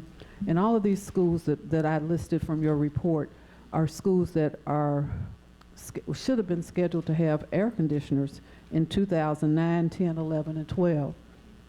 None of that has happened. And so as we talk about equitable facilities, I'm very interested in listening to a plan because we are absolutely not there. And it is not fair. It is wrong. So I'm very interested in learning more. I appreciate your work. I appreciate your team's work, the opportunity to come and sit down and talk with you and your team. But we have got to do better, and we've got to do better quickly, in my opinion. I mean, I know it's all about money. I didn't miss that part. But we need to understand what we need to do, and we should work to not put ourselves in this position again. Again, I'm really concerned about the academic impact as we move forward, as well as the other issues that you're describing. Thank you. You're welcome. Lisa. I really like the forward thinking and the systems level thinking, and just appreciate that you've been collaborative throughout this process and timely, and giving us the timeline ahead of time. So I just appreciate that. There was something in the rationale about the bell schedule changes. Yes. Is that something that we're going to talk about separately? Yeah, I was just when we got done with this, I was going to. Okay, got it. Thank you. Steph had one follow-on, I think? That was your okay, so we'll come back to bell schedule questions. Are there any other questions about facilities? I have just a brief comment. I also want to compliment you on the forward look. One of the things that strikes me when I travel, you talk about Austin, we could pick a lot of other places, including some cities that are in many ways pathetic, that have invested pretty significantly in their schools. When I drive around other parts of Kentucky, I'm struck by the number of beautiful new school facilities that have been built. And we've heard people talk about, budgets are moral documents, but facilities are moral statements also. And I like the fact that, you're getting after the question and pulling the community in to really talk about how do we value our students and our teachers and the people who work in the administration and the functioning of this big organization, because there are glorious buildings. There's an incredible amount of maintenance and upkeep that goes into this that I think we can all be proud of, but there's also really worn out and decrepit stuff. I mean, I learned that greenhouses dated many years earlier than I thought, just from looking at some of the stuff that some of our urban agriculture work is going on in my district. And it's time that we get after this, so thanks for calling it out. And happily the economy's booming. Happily there's a lot of other real estate investment going on in the community, and it is a cheap time to borrow money to build, so maybe we can get something done. All right, you want to go on to the Sure. whatever the bell schedule Yes, thing is and about? I think there were a couple pretty good segues from Ms. Porter and from Mr. Jones. In education, we never want to be efficient just for efficiency's sake. We want to be efficient yet effective. And bottom line is, and I say it all the time, in operations, our motto, what we do is we make learning possible. So we make sure the lights come on, that the building's safe, that kids can get to school, that they get fed, that the technology's there, all the things that we do. A brief little history lesson. In 2008, 2009, we had about, round number, 850 buses on the road. Contrast that with last year, almost 970 on the road. Now, part of the rationale for that is we've had more kids ride the bus, almost 7,000 more. Part of that reason, I believe, is because the economy got bad and kids rode the bus versus driving to school. But when you think about that, that means we've needed to hire 120 more bus drivers, give or take a few, to man buses every day. Well, to Mr. Jones's point, the economy's gotten to be a lot better. And we had people back a few years ago that we were turning away people for bus drivers. And we always sort of have a constant turnover of it because it's not a job that's for everyone. And we've talked about that before, or you've heard me talk about that. But right now, we're sort of in a situation where everybody who wants to be a bus driver is a bus driver.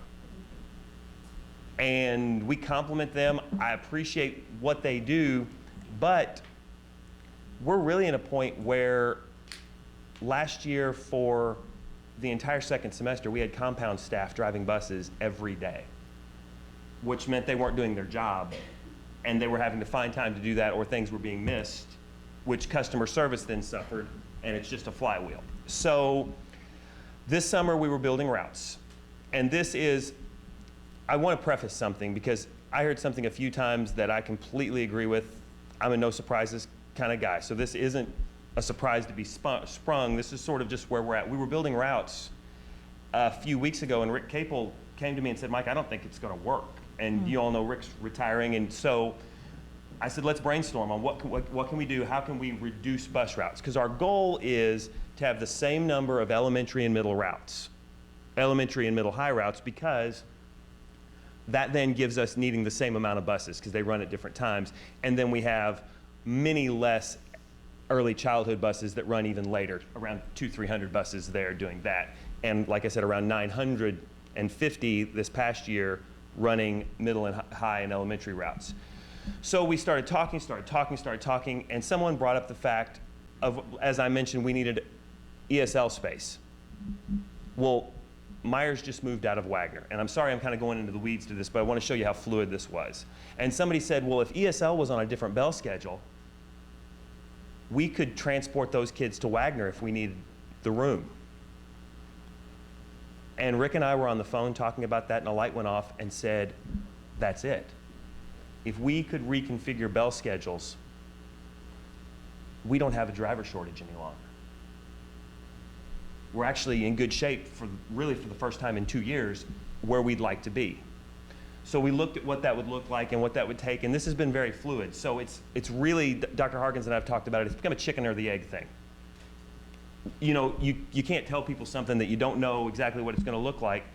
And over the last few days, we finally sewed it together.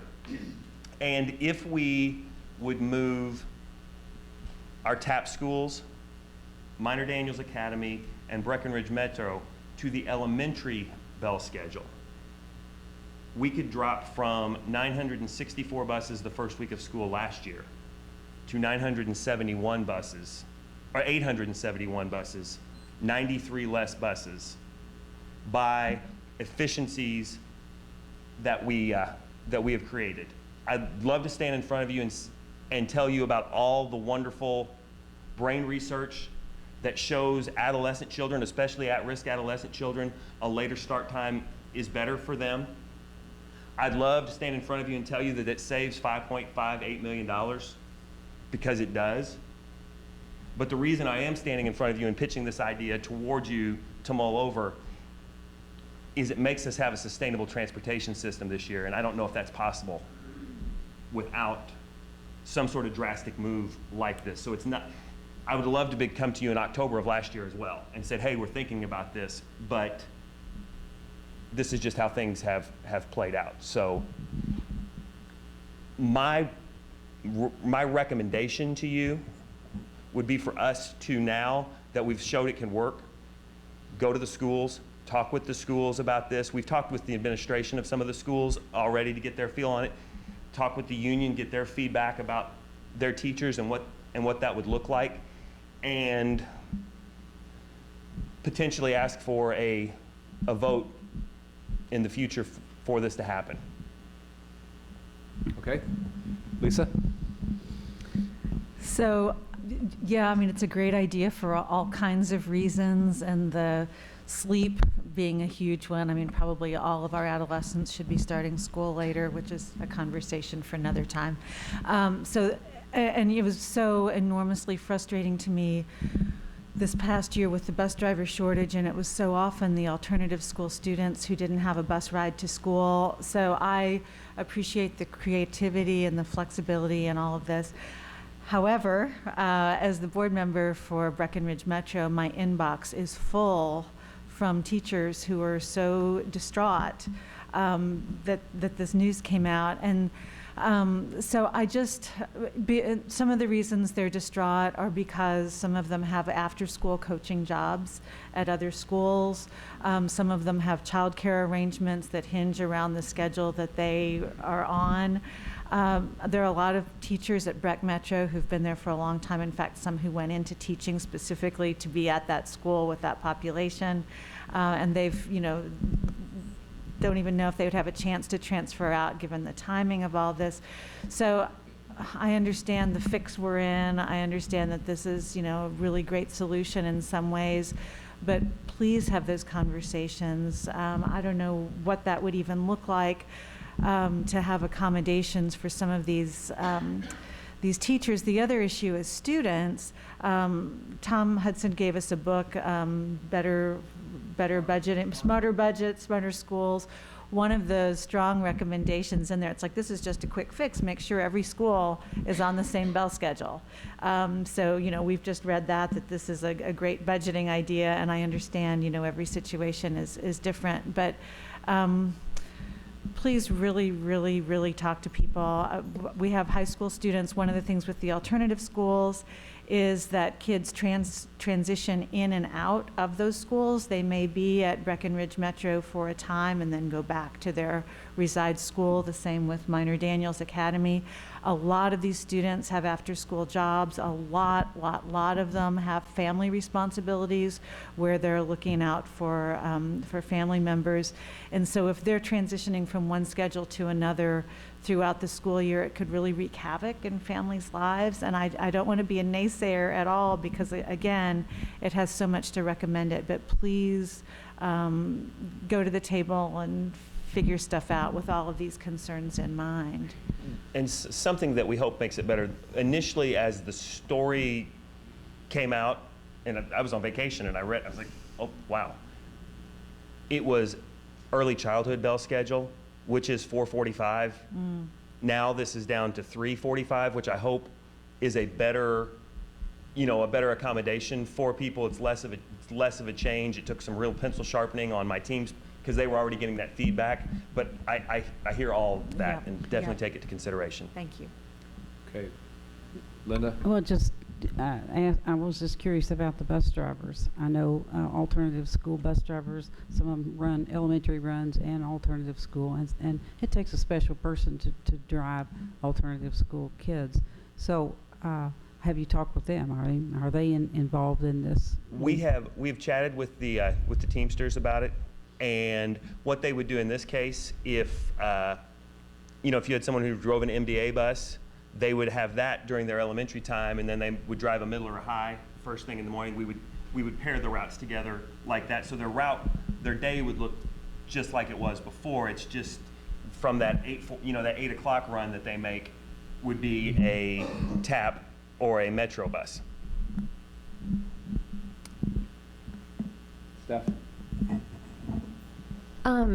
The feedback that I've also received pretty much identical feedback, so it does concern me. Is there any other alternative? I'm glad you asked. Well, the first basic option would be to try to get more drivers, and I'm not making flippant remark of that. And that's what we've been doing. It's just UPS, Amazon, Ford, GE.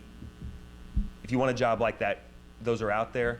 The other option would be to do what we did this past year if we could sustain it, and that's have our compound coordinators, our assistant coordinators, our attendants out driving buses.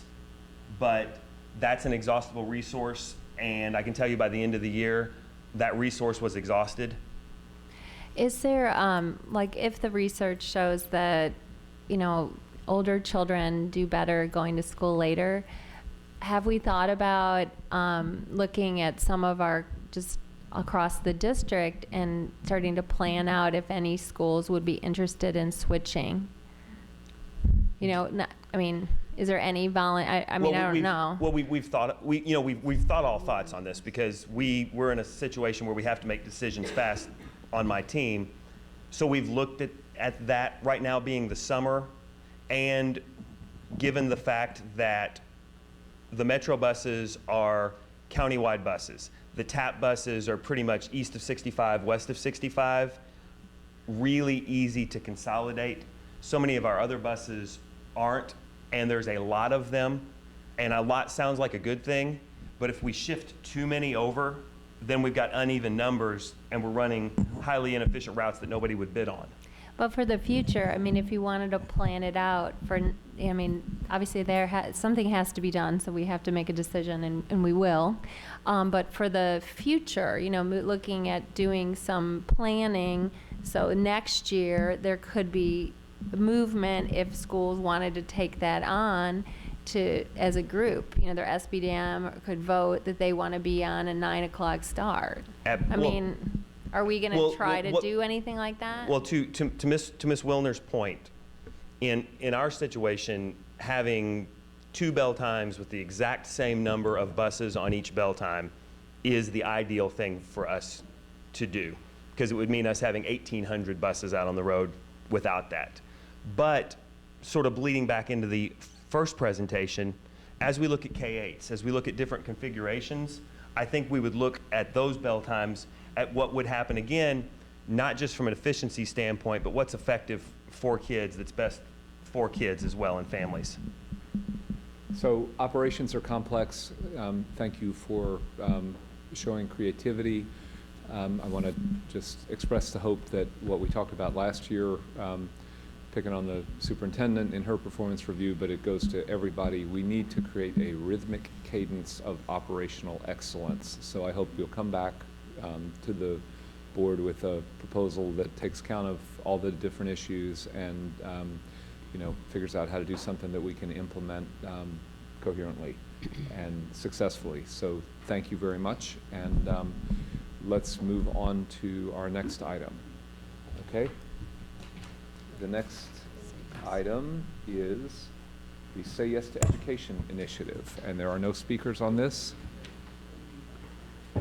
I'm sorry, we do need to vote to receive the report that we just heard. Is there a motion to receive the report? Staff moves, Chris seconds, all in favor, unanimously. Thank you very much, Chuck. Great. Want to introduce it? I do. I just tell a little story. We visited family in North Carolina as we were going through Guilford County in Greensboro, North Carolina. A commercial about Say Yes to Education was running on the radio. And it talked about the wonderful opportunities for kids to take away the barrier of funding. And it made Guilford County Public Schools a very attractive choice. And that was so I'll just tell that as I've had a recent experience of the power of this. So I'll turn it over to Mr. Lowe, who will help describe what Say Yes to Education is about. Thank you very much. I just want to let you know this is Don Moretz with JCTA, and you know Tom Hudson, our CBO. They're going to have brief remarks. This is really just a high-level introduction for the board on something that you know, we think has.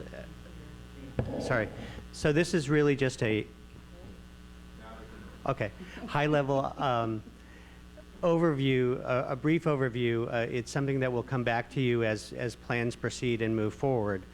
Say Yes to Education is a independent nonprofit that works with entire cities to look at dramatically improving college readiness and then finally post-secondary completion.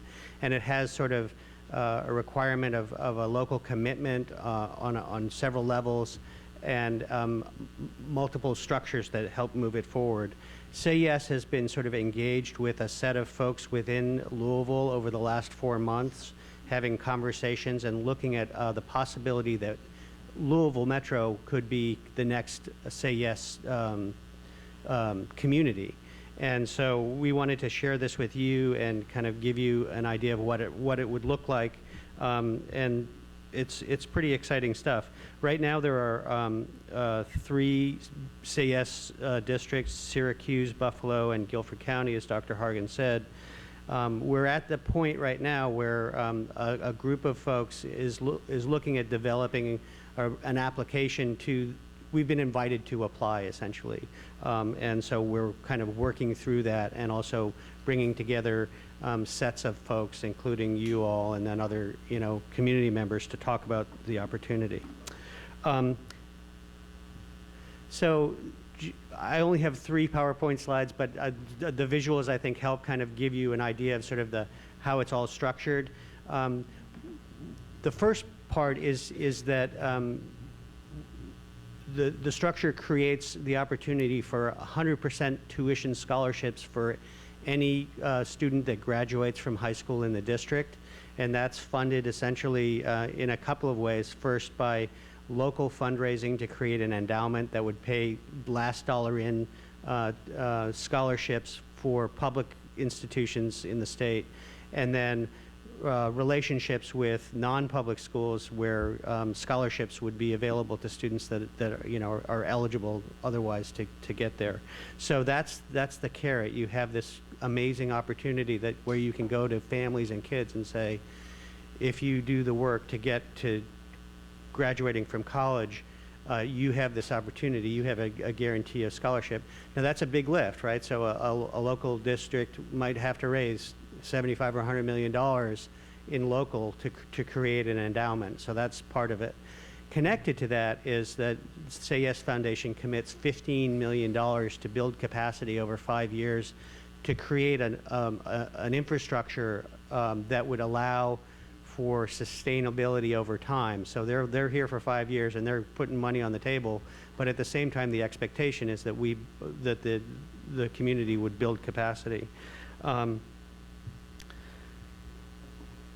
So if you have that promise out there that every kid who graduates from high school, from a public high school, would be able to go to college, attached to that is the idea that you really have to make sure that the kids who graduate are ready for college, that they're prepared adequately, and that they're going to be able to, get there and proceed through and graduate. And in order to do that, you have to build a system of supports, comprehensive supports that address the needs from pre-K all the way to K-12. And so I'm going to talk a little bit about that. How the Say Yes structure includes sort of a cross-governmental and cross-sector collaborative approach where a big group of folks comes together and plans out exactly what that would look like. And so their theory of action is if you do all of those things and get collaboration across the board where you're kind of pooling money to create those supports, and you have that promise of post-secondary tuition scholarships, that you're going to get a dramatic increase in both college readiness and then college completion. So the idea is that you have to create a structure of wraparound supports that support children and families from pre-K all the way through high school in order to reduce barriers to learning. And we've all talked about this. It's stuff that we already do. It's stuff that Louisville Metro does. It's stuff that nonprofits do. And the idea really is to bring all of those resources together and all those good thinkers and say, how can we do this in a systemic and organized fashion to reallocate resources in the smartest, most effective way? And like the amazing thing is that the local city community collectively gets to decide what that looks like. What are the most important things, the biggest priorities to help students succeed? So this is just a picture of some of the wraparound services that have been addressed in other communities that are doing this, but we would sort of build our own were we to become a Say Yes city. And then this sort of overarching collaborative governance structure, essentially all of the players, in our instance it would be JCPS and Louisville Metro and JCTA, folks from the philanthropic organizations, the post-secondary institutions, would all be part of a leadership council, a large council of folks that would meet on a regular basis, quarterly in most instances, to kind of have big conversations about the direction. There's a central office operating committee that's much, much smaller that would be, meeting biweekly or very frequently, and very high-level folks thinking about how this all needs to function, and then a series of task forces or committees that are focused on particular strands within that structure. And separate from that is sort of the scholarship part, right? So you have to have people who are focused on how you manage and organize the funding for that. So overall, you get this really nice structure that sort of has a goal in mind and figures out scaffolding all the way through how you get there. So that's kind of what we're looking at. Oh, I didn't mean to do that. So I want to just pass it on to Dawn and to have a kind of the JCTA perspective. They've been at the table, part of our planning committee, the core group that's working on it, as well as folks from other areas. Good evening. My name is Dawn Moretz, and I'm on staff, as I was mentioned before, with Jefferson County Teacher Association. And it's my pleasure to speak tonight on behalf of JCTA President Brent McKim, who is currently conducting association business in Washington, D.C. Our association is very supportive of exploring the Say Yes to Education initiative in Louisville for several reasons. First, we believe it's the most comprehensive approach we have ever seen for addressing the needs of the whole child and promoting college and career services for every student. Next, it addresses the social and emotional needs of students of all ages. The initiative also covers health and nutrition issues, which are of particular importance for our youngest learners. The Say Yes to Education initiative creates an ongoing way for the larger community to continually self-assess if we are providing the supports needed for students to be successful throughout their student career, pre-K through 12. It also creates structures and processes for many different organizations and institutions, as was recently mentioned, throughout the community to do a more effective job of communicating and working together by allowing us to share data, identifying gaps, maximizing the alignment of what each entity is contributing to the greater whole, thus reducing redundant efforts. We've been talking throughout the night, even from the point of the work session, about the need for collaboration, communication, trust, and the need to be efficient with our resources. And this initiative does all these things. Finally, the Say Yes to Education initiative also addresses the financial needs of students for post-secondary options in regards to both college and career. In terms of where JCTA comes to this and is at the table, all too often the myriad of barriers to children's success in the classroom go beyond the control of the individual teacher, the school, even the school system itself, as you know, from dealing with so many challenges. This comprehensive partnership provided by the Say Yes to Education initiative will offer essential foundational support, providing the unfettered opportunity for teachers to fully teach and students to fully learn. And so, with that being said, the Jefferson County Teacher Association is proud to be actively engaged in exploratory work being conducted to bring the Say Yes to Education initiative to Louisville and Jefferson County as a whole. We look forward to the possibility of being part of this comprehensive partnership and hope that the Jefferson County Board of Education will join us in this venture. Thank you. Good evening. I had the pleasure of joining Mary Gwen and Kristen Wingfeld. The three of us went to Buffalo to look and see what Buffalo looked like. And as I was reflecting on this, I thoroughly enjoyed having Dr. Dolan here and listening to him, and one of the takeaways that I got from him was that if you lose the public school system, you lose the community, and how the communities become gutted. And he talked about Detroit and Philadelphia and New Jersey as examples of that. And I think you could have added Buffalo to that list because they were going down the same path as those cities. And now you look at them and they're growing the other way. Businesses are moving in, families are moving back into the city because they want the advantage of the scholarship. They see the coordination that comes from different siloed operations getting together to really approach this from a community point of view. And this leads to things like, and you've heard me say this before, there are 55 schools in the Buffalo system. 48 of them have mental health facilities at each of those 48 schools. So this is truly a wonderful thing, and if we can come together as a community and raise that kind of money, this fundamentally is a no-brainer. I mean, this is really an exciting opportunity. So just wanted to add one thing, and then kind of talk about next steps. One of the things I forgot to mention is really the idea is not that besides the endowment, which is that's a lot of money to be raised.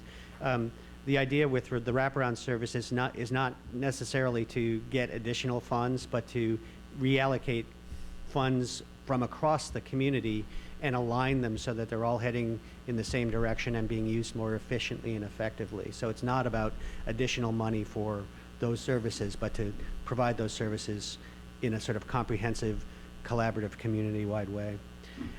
With regard to moving forward, this is just a sort of a small taste to give you an idea that these conversations are happening, and it's really, there's a good momentum for moving forward. In July, just around the date of our July board meeting, a key representative from the CES Foundation will be here, and so we're working to have him offer a presentation to you all, and also there will be a time when they will be wanting to have a letter of commitment from the board and from the superintendent that yes, we're committing ourselves to doing this work in collaboration with other partners in the city. So more to come, a deeper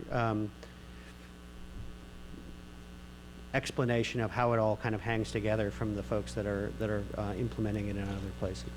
Yeah, and I'd just add to that, the commitment that we're talking about is the letter of commitment, is a letter to study it further. It's not, you're not making, economic decisions. We want to go further. We want to look at this, and so I hope we do that at the July meeting and get started. Come on, let's go. Although we would accept personal checks as donations. So let me make sure I understand the broad outline here. Thank you all for the, for the good report and for the participation.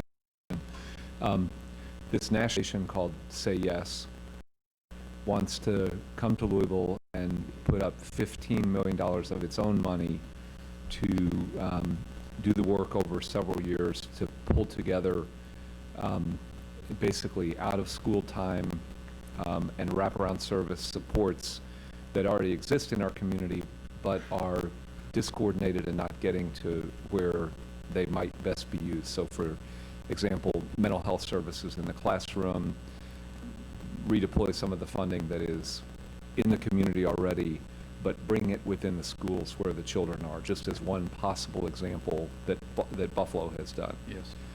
In order to accomplish this goal, the community would have to raise a bunch of money, let's say $100 million, to put up for last dollar college scholarships for any public school graduate, and kind of the carrot for the elected officials and other nonprofits and all of us at the table here would be, if we all do our jobs well and play nicely together, then the public would have access, the graduates would have access to this money. So it's really a theory of social change and pulling together political pressure on the disparate providers of all these different services to work together. I mean, is that? That's exactly right. That's that's there's a degree of brilliance in that structure that's really exciting. It's hard to get, groups of folks who are really busy and focused on their mission, right, to think in that sort of broader sense. And so first they have the structure, and then second, the $15 million creates capacity to do that. Right. So they bring staff that would be Say Yes staff in Louisville that would manage this complicated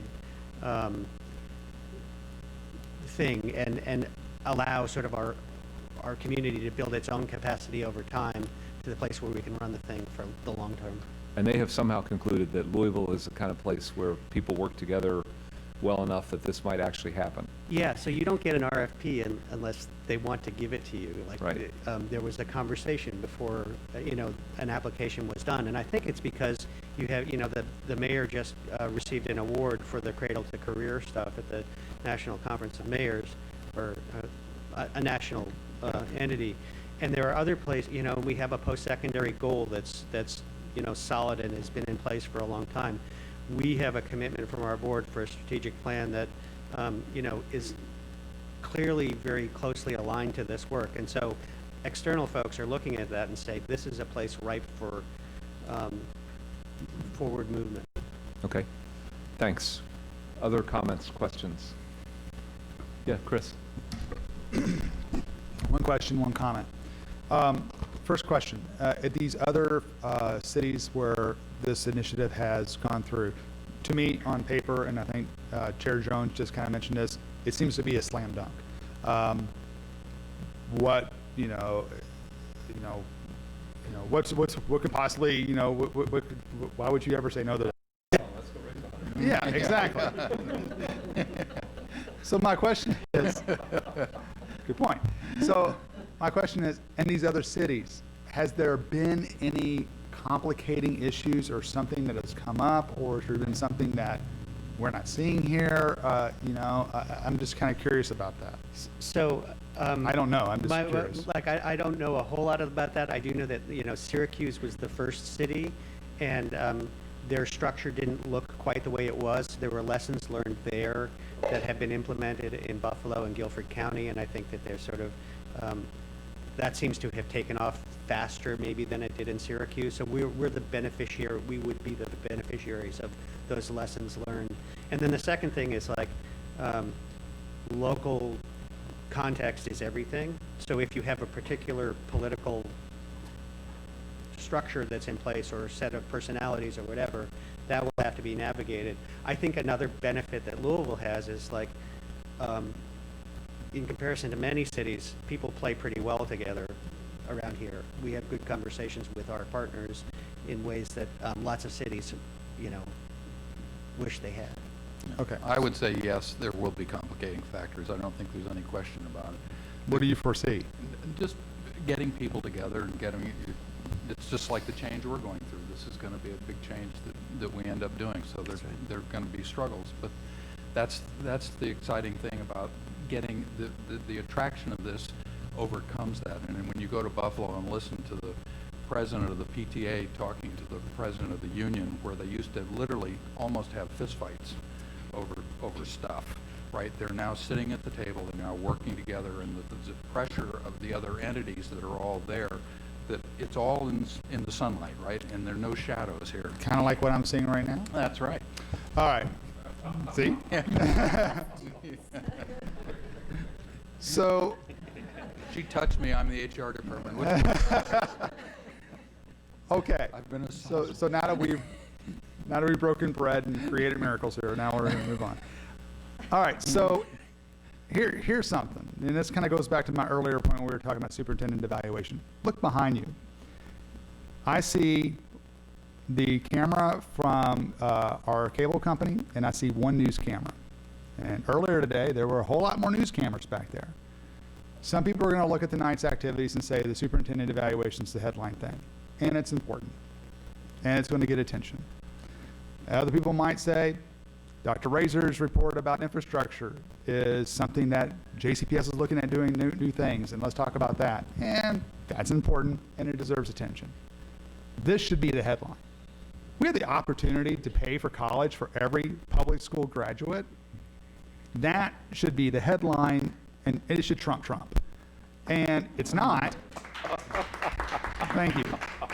It's not because, and I don't mean to dean the media, okay? Because they got a job to do, and they have clicks they got to get. It's a new different type of media that they have to adhere to. I get it.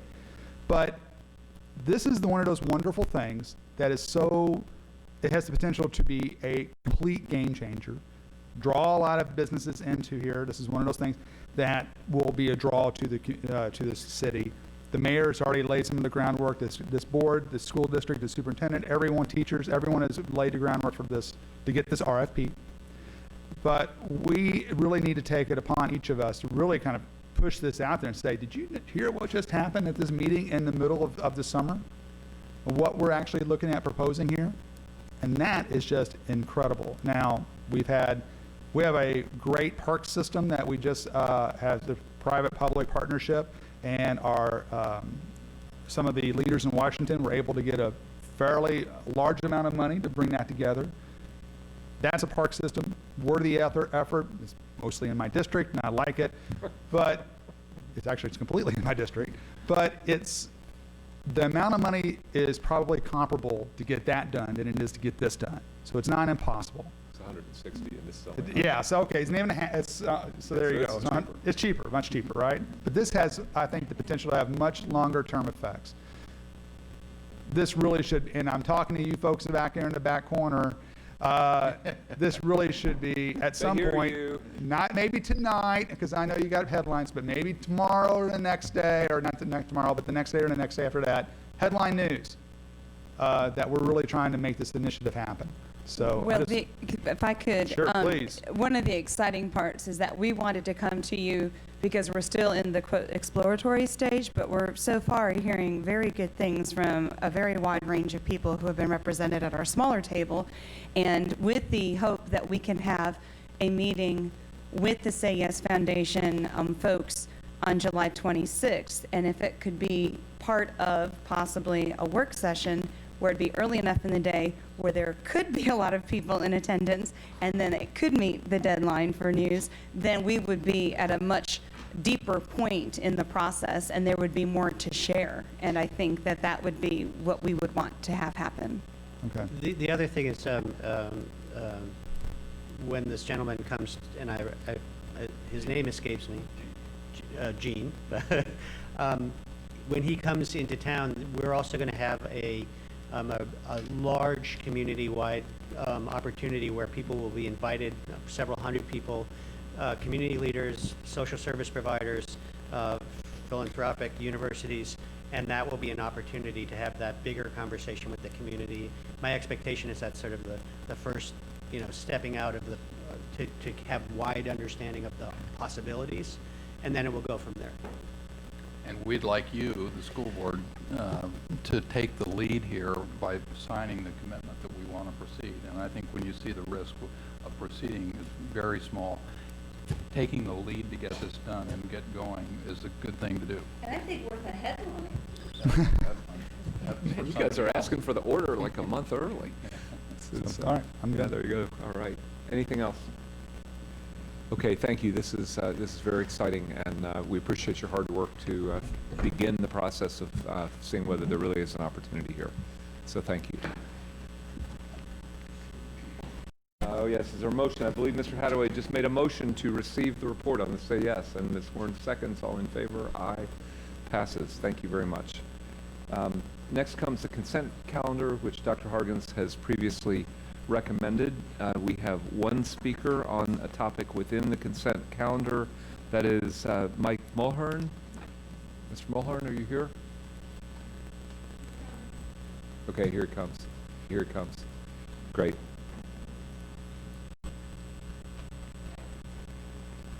Well.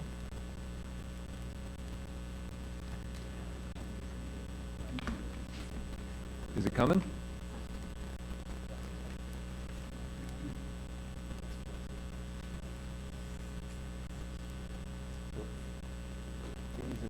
He's in the overflow room? Okay, I'm sorry. He's in the overflow room. He's, which I guess we have set up with the TV screen or something in there. Sorry about that. It'll take him a minute. Oh yeah, well, no, I think it's not a TV, but yeah. All right. Mike Mulhern, welcome. You know the drill. I know. Yeah, we heard you were in the overflow room. Thanks. You've got 3 minutes to speak on this consent agenda item. At the end of 2.5 minutes, a bell rings once, and at the end of 3, it rings twice. So thank you for being with us tonight.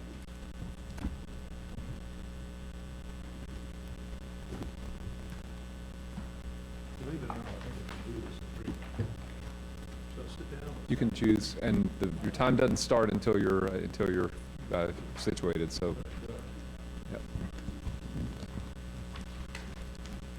Thank you. Okay, begin when ready. Anyway, good evening to those who don't know. I'm Mike Mulholland, Director of Capital Improvements and Facility Planning. Sorry, you got to pull the mic up a little bit higher. Just Sit bend, down. yeah, or sit. Would that be easy? Yeah, that's a bit better.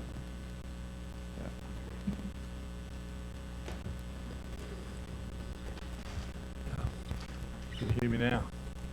Is that better? Can you all hear him in the back? Say something again. Test it. Can you hear me now? Good evening. Yeah, that's a yes. Okay, yeah. Thank you. Very good. Anyway, good evening. For those who don't know, I'm Mike Mulholland, the Director of Facility Planning and Improvements, and I'm retiring in 2 days. It's been a wonderful ride. And I'm here to fully support these projects that have been presented to you tonight, but offer you a creative additional bonus project. Before that, I want to fully support Dr. Razor. He has this initiative of the extra nickel, and this is major. Also, his extensive vision for our facilities has made it very user-friendly and understandable, although there's a lot of extra stuff there. We've been added under the $300 million. Please remember that the district facility plan has to follow very strict state guidelines. That's why you end up with a billion-dollar confusing buffet. But please be assured that the state has told me that JCPS by far is the best plan in the entire state. You need to be proud of that. But over the last 5 years, we've presented you 2 district facility plans outlining $1 billion worth of need. You respectfully approved the plan, put it in the shelf, and did nothing. Until 5 years ago, the board used to have the extra nickel without recall on the legislative agenda. Again, you did nothing except remove that from the legislative agenda. Please remember that taxation, and hopefully fair taxation, is the cost of a free democratic society.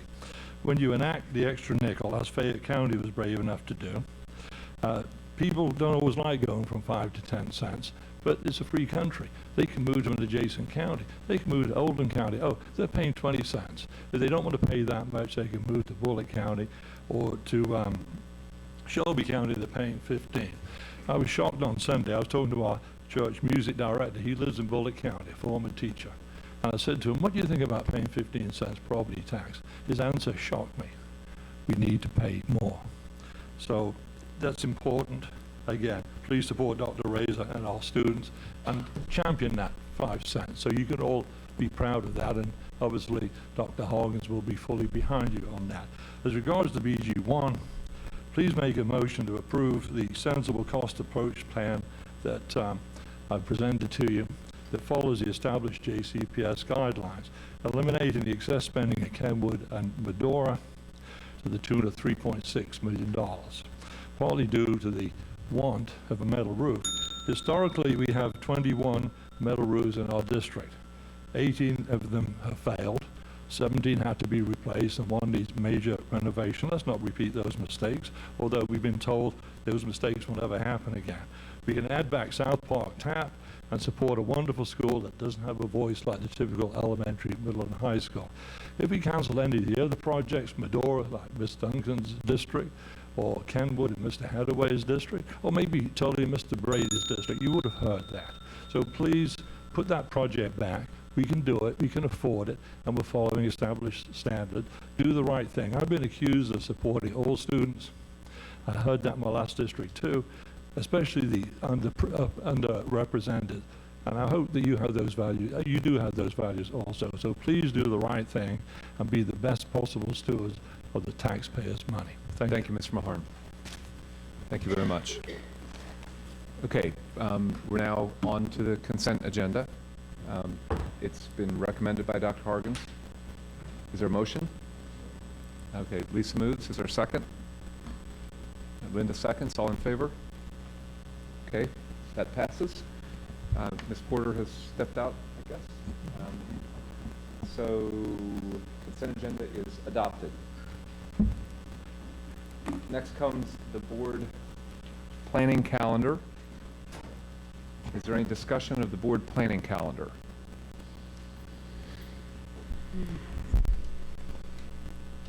All right. Hearing none, is there a motion to receive the planning calendar? Chuck moves, Chris seconds, all in favor. It passes unanimously. Thank you very much. Next, board reports. Mr. Hadaway mentioned a written report, I believe. Anybody else? Written? Okay, Lisa has submitted a written one. Linda? Just want to announce that I was contacted this week by Commissioner Pruitt, and I will be on the School Improvement Committee that works on recommendations going toward the new accountability system. Great. Okay. Chris? Also along the lines of Kentucky Commissioner News, as I mentioned earlier, I had the opportunity to meet with the Kentucky School Boards Association this past weekend because I'm on their board of directors and we had our summer meeting. One of the things that we had opportunity to do was have a discussion and presentation by the Commissioner Pruitt, and a couple things he had mentioned there. There's been some news recently regarding the science standards within Kentucky and the fact that there's a possibility of some funding being withheld by the federal government that would then pass on through to not just us at JCPS, but the rest of the state as well, and it's a considerable sum. Dr. Pruitt actually expressed some really good points on why there's this issue with this, and part of it is the fact that he wanted to make sure that we had actual good assessments. He is very familiar with the science aspect or science standards here that are at issue. He would say more so probably than most anybody because he helped design some of them. And it was, from his standpoint, it was a bit of a calculated risk of saying, look, you know, we're not going to rush into this. We're going to create good standards. The response back from apparently the Department of Education was, well, just do what you did last time. And they're like, no, if we do that, we're really selling our kids short. So, and it came across that he really does have a very deep commitment and concern regarding the direction that he wants to take the state in regarding science standards. So I'm paraphrasing him very roughly here, but I would I would encourage you to seek out and to talk to Dr. Pruitt and find out that side of the story, because I don't know, you really don't get his side of the story by reading what few news stories that I've read. So there's that. The other thing that he wanted to mention too is that, and if you go to the commissioner, if you search on Google and you go Kentucky Commissioner's blog, you're going to come to his blog posting that he has, and he's going to talk about the fact that right now, from now until August 1st, the Department of Education is giving everyone the ability to weigh in and give feedback regarding the Every Student Succeeds Act, or ESSA. He actually asked all of us as board members to discuss this and at our board meetings, and encourage not just my fellow board members, but also the community to go out and give feedback and tell the Department of Education what you think of ESSA. I know that's kind of a big ask because it's a big subject, and there's a lot of stuff that even I still don't know, and I'm still learning about this as well. If you go to his blog, you will find a link there that will link to the federal site where you can give that feedback. So as a cooperating board member and someone who wants to be able to work with our commissioner, I wanted to pass that along and just encourage everyone to do that. So, thank you. Chris and Linda, thanks for your work at the state level on our behalf. Diane? Just real quickly, at the last meeting, we had an opportunity to give a letter of support to something that the Louisville Municipal Housing Authority was doing in the Russell area. And today it was announced that the Housing Authority has received a $1 million Choice Neighborhood Actions Grant. And I'll give you more information when I know more, but I just wanted to share that they have been working with the Russell community, Beecher Terrace as well as Russell, and it's important. And I'm not sure, there are two pots of money, but in one of the pots of money we're looking for some opportunity to provide things in place at Roosevelt Perry, but there are 4 schools in the Russell neighborhood, and that would be Bick, Roosevelt Perry, Central, and Coolidge Taylor. So congratulations to the city. Great. Okay. Thank you for that good news. Anybody else? Lisa? even though mine is written. I did just want to say that I was at the Pride Parade last Friday, and this was the first time that JCPS had an official presence in the Pride Parade. So I've got my T-shirt, and I'm proud of it. And so that was it was good. It was a small turnout this year, but next year 500 and a marching band and a float, right? So it was a good start. Okay, and apologies for my divided loyalties, but I have my Humana T-shirt, and I was there in that capacity. Anybody else? Okay, thank you all very much. We're now to persons requesting to address the board on non-agenda items. There are 4 speakers tonight. The first is Sarah Grigsby to speak on the Code of Conduct. Sarah Grigsby, are you here? Is there any chance she's in the overflow room next door? You just checked? Okay, sorry. Next, Mike Mulhern has signed up to speak. He's on here again. Mike, are you here? There may be some confusion on that, and it may be my own confusion. So apologies. If Mike comes in, we'll double check. The third speaker is Reese Hamilton. Reese Hamilton, are you here? Thank you, Ms. Hamilton. Thanks for being here. You have 3 minutes to speak. At the end of 2.5, the bell will ring once, and at the end of 3, twice. Great. You may begin when ready. Good evening. Oh, hello. Testing 1, 2, 3. Good evening, board. Okay, go ahead. Yeah, they're good. My name is Reese Hamilton. I am from and currently live in the Shawnee neighborhood, which has one of the highest teen pregnancy rates in Metro Louisville, has the highest concentration of people living with HIV in Kentucky. I was taught early on by my mother, who became pregnant at the ages of 16 and 19 and dropped out of high school, that in a community where lack of opportunity gives way to poverty and poverty breeds crime, the only way to excel is education. It is what has driven me to pursue my master's in marriage and family therapy and my current pursuit of a nursing degree. It is what drives my passion for sex education, which I have taught, and is why I am the lead volunteer for Louisville Sex Education Now, a community group that is committed to seeing that all JCPS students have the tools to make responsible decisions about their sexuality. Over the past 6 months, our student volunteers have knocked on doors, tabled at events, phone banked, and collected stories. We have spoken with parents, students, teachers, faith leaders, Friskies, JCPS administrators, and community leaders alike, and the response has been overwhelming. The people want comprehensive sex education in JCPS schools. Earlier this year, Chairman Jones stated that one of the priorities for the JCPS Vision 2020 is looking at the whole child, not just standardized tests, and we believe that quality sex education is an important part of a child's well-being. You also expressed the need for a better process of getting things on the agenda and defining a strategy to get us where we want to be. I would like to thank you for your commitment to bettering the lives of JCPS students, and in your words, the zealous pursuit of these goals, because nobody got elected to keep people where they are. As Chairman Jones also stated in January, everyone is happy with change as long as another person themselves does the changing. We have done the organizing and found that this is not only uncontroversial, but is an issue that brings the community together. What we need next is to defer to the leadership of our board to place sex ed guidelines on the agenda, to give our SBDMs the coverage to create quality curriculum, because many educators and school administrations are under the impression that they are not allowed to teach sex education. I would like to thank the board again for your work, and again quote Chairman Jones when he stated that all of you ran for election, not to preserve JCPS as it is, but to urge on behalf of the board progress. I would like to thank you for your time and reassure you that you have the support of the community by presenting you with these supporter cards that student volunteers have collected by canvassing. Thank you. Okay.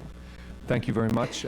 It is the practice for the superintendent to to respond if there is a response, and I'm feeling grave danger of being hoist on my own petard, as they say here, so I think it would be wonderful to have a response, so thank you.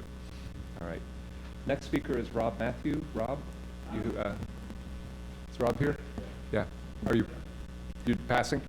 Okay, thank you very much. And then Mike Mulhern is back. Mike. Thank you. It takes a couple of minutes to get from the another room there. Something, who designed this facility? Yeah. Come on, all right. All I can say, I improved it. All right. 3 minutes, 1 bell after 2.5.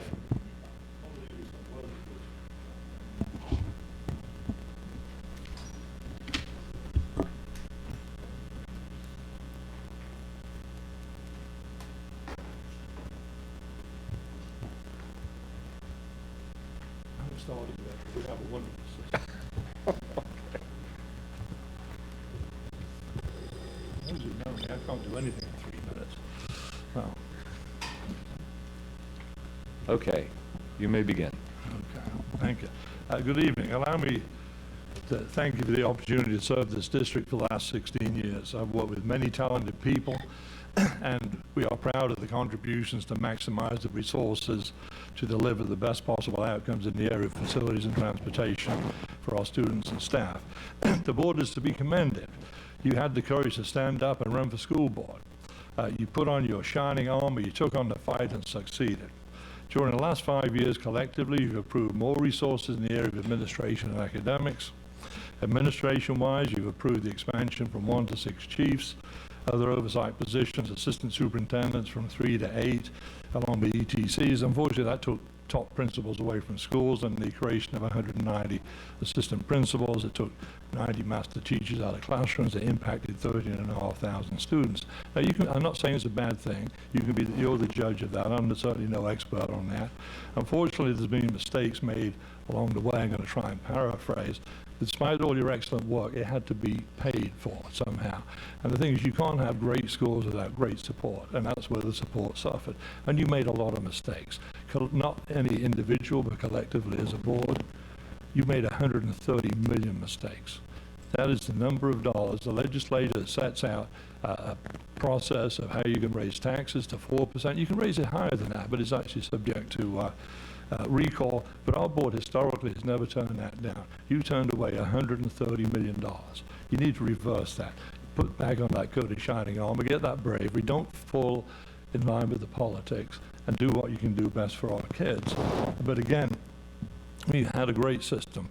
It's faltered. We need to get back to great again, and you can do that with your leadership. Again, with our buses, for example, when 5 years ago, we had a plan we've been working on. We had funding. We had the oldest bus fleet in the state and in the region. We had a plan, and it was funded. And we were going to have, by this fiscal year, 0 buses over 14 years of age. You took the money away. We now have 368 buses. We're only buses 26 years old. The great news is they're safe, they're well maintained, but at a cost. But to replace those buses, I think it's going to cost, so I got the number in there, $33 million. I mean, you've dug a hole. You need to get us out of that. We need your help there. But other things, real quick, it's all in there. But again, you've got to work on the human capital, the resource. Don't go humiliating people. I've worked with the school system for 29 years. I've been in the industry 43. I've never met a CFO as good as Cordelia, and you humiliated her last year by taking her department away. Don't do things like that. It impacts the school system. Our photographer, you took him away. I worked with him. I took on Washington, the GSA. They wanted to impact our school buses. Well, we'd had to buy 300 more buses, and they actually, with his photographs, we were able to fight them off. We didn't have to hire 300 more drivers and spend $24 million on buses. You need to hire them back, and it's all in there. So Okay, Mike, I appreciate thank you you. listening. Thank you. Thank you for your service, and thank you for leaving us with the document and with Yeah. your thoughts. We really appreciate it. Yeah, I appreciate it. And there's nothing I haven't said, but I don't know how much has got through to you. I've been very vocal, but I'm passionate about this district. I love Kentucky, I love Louisville, and I love JCPS. I want only the best for it. Well, thank you very much. Thank you. Okay. That concludes our speakers. There is no need for another executive session this evening. So is there a motion to adjourn? Okay, Diane moves. Is there a second? Chris seconds. All in favor? Unanimously voted. We are adjourned. Thank you.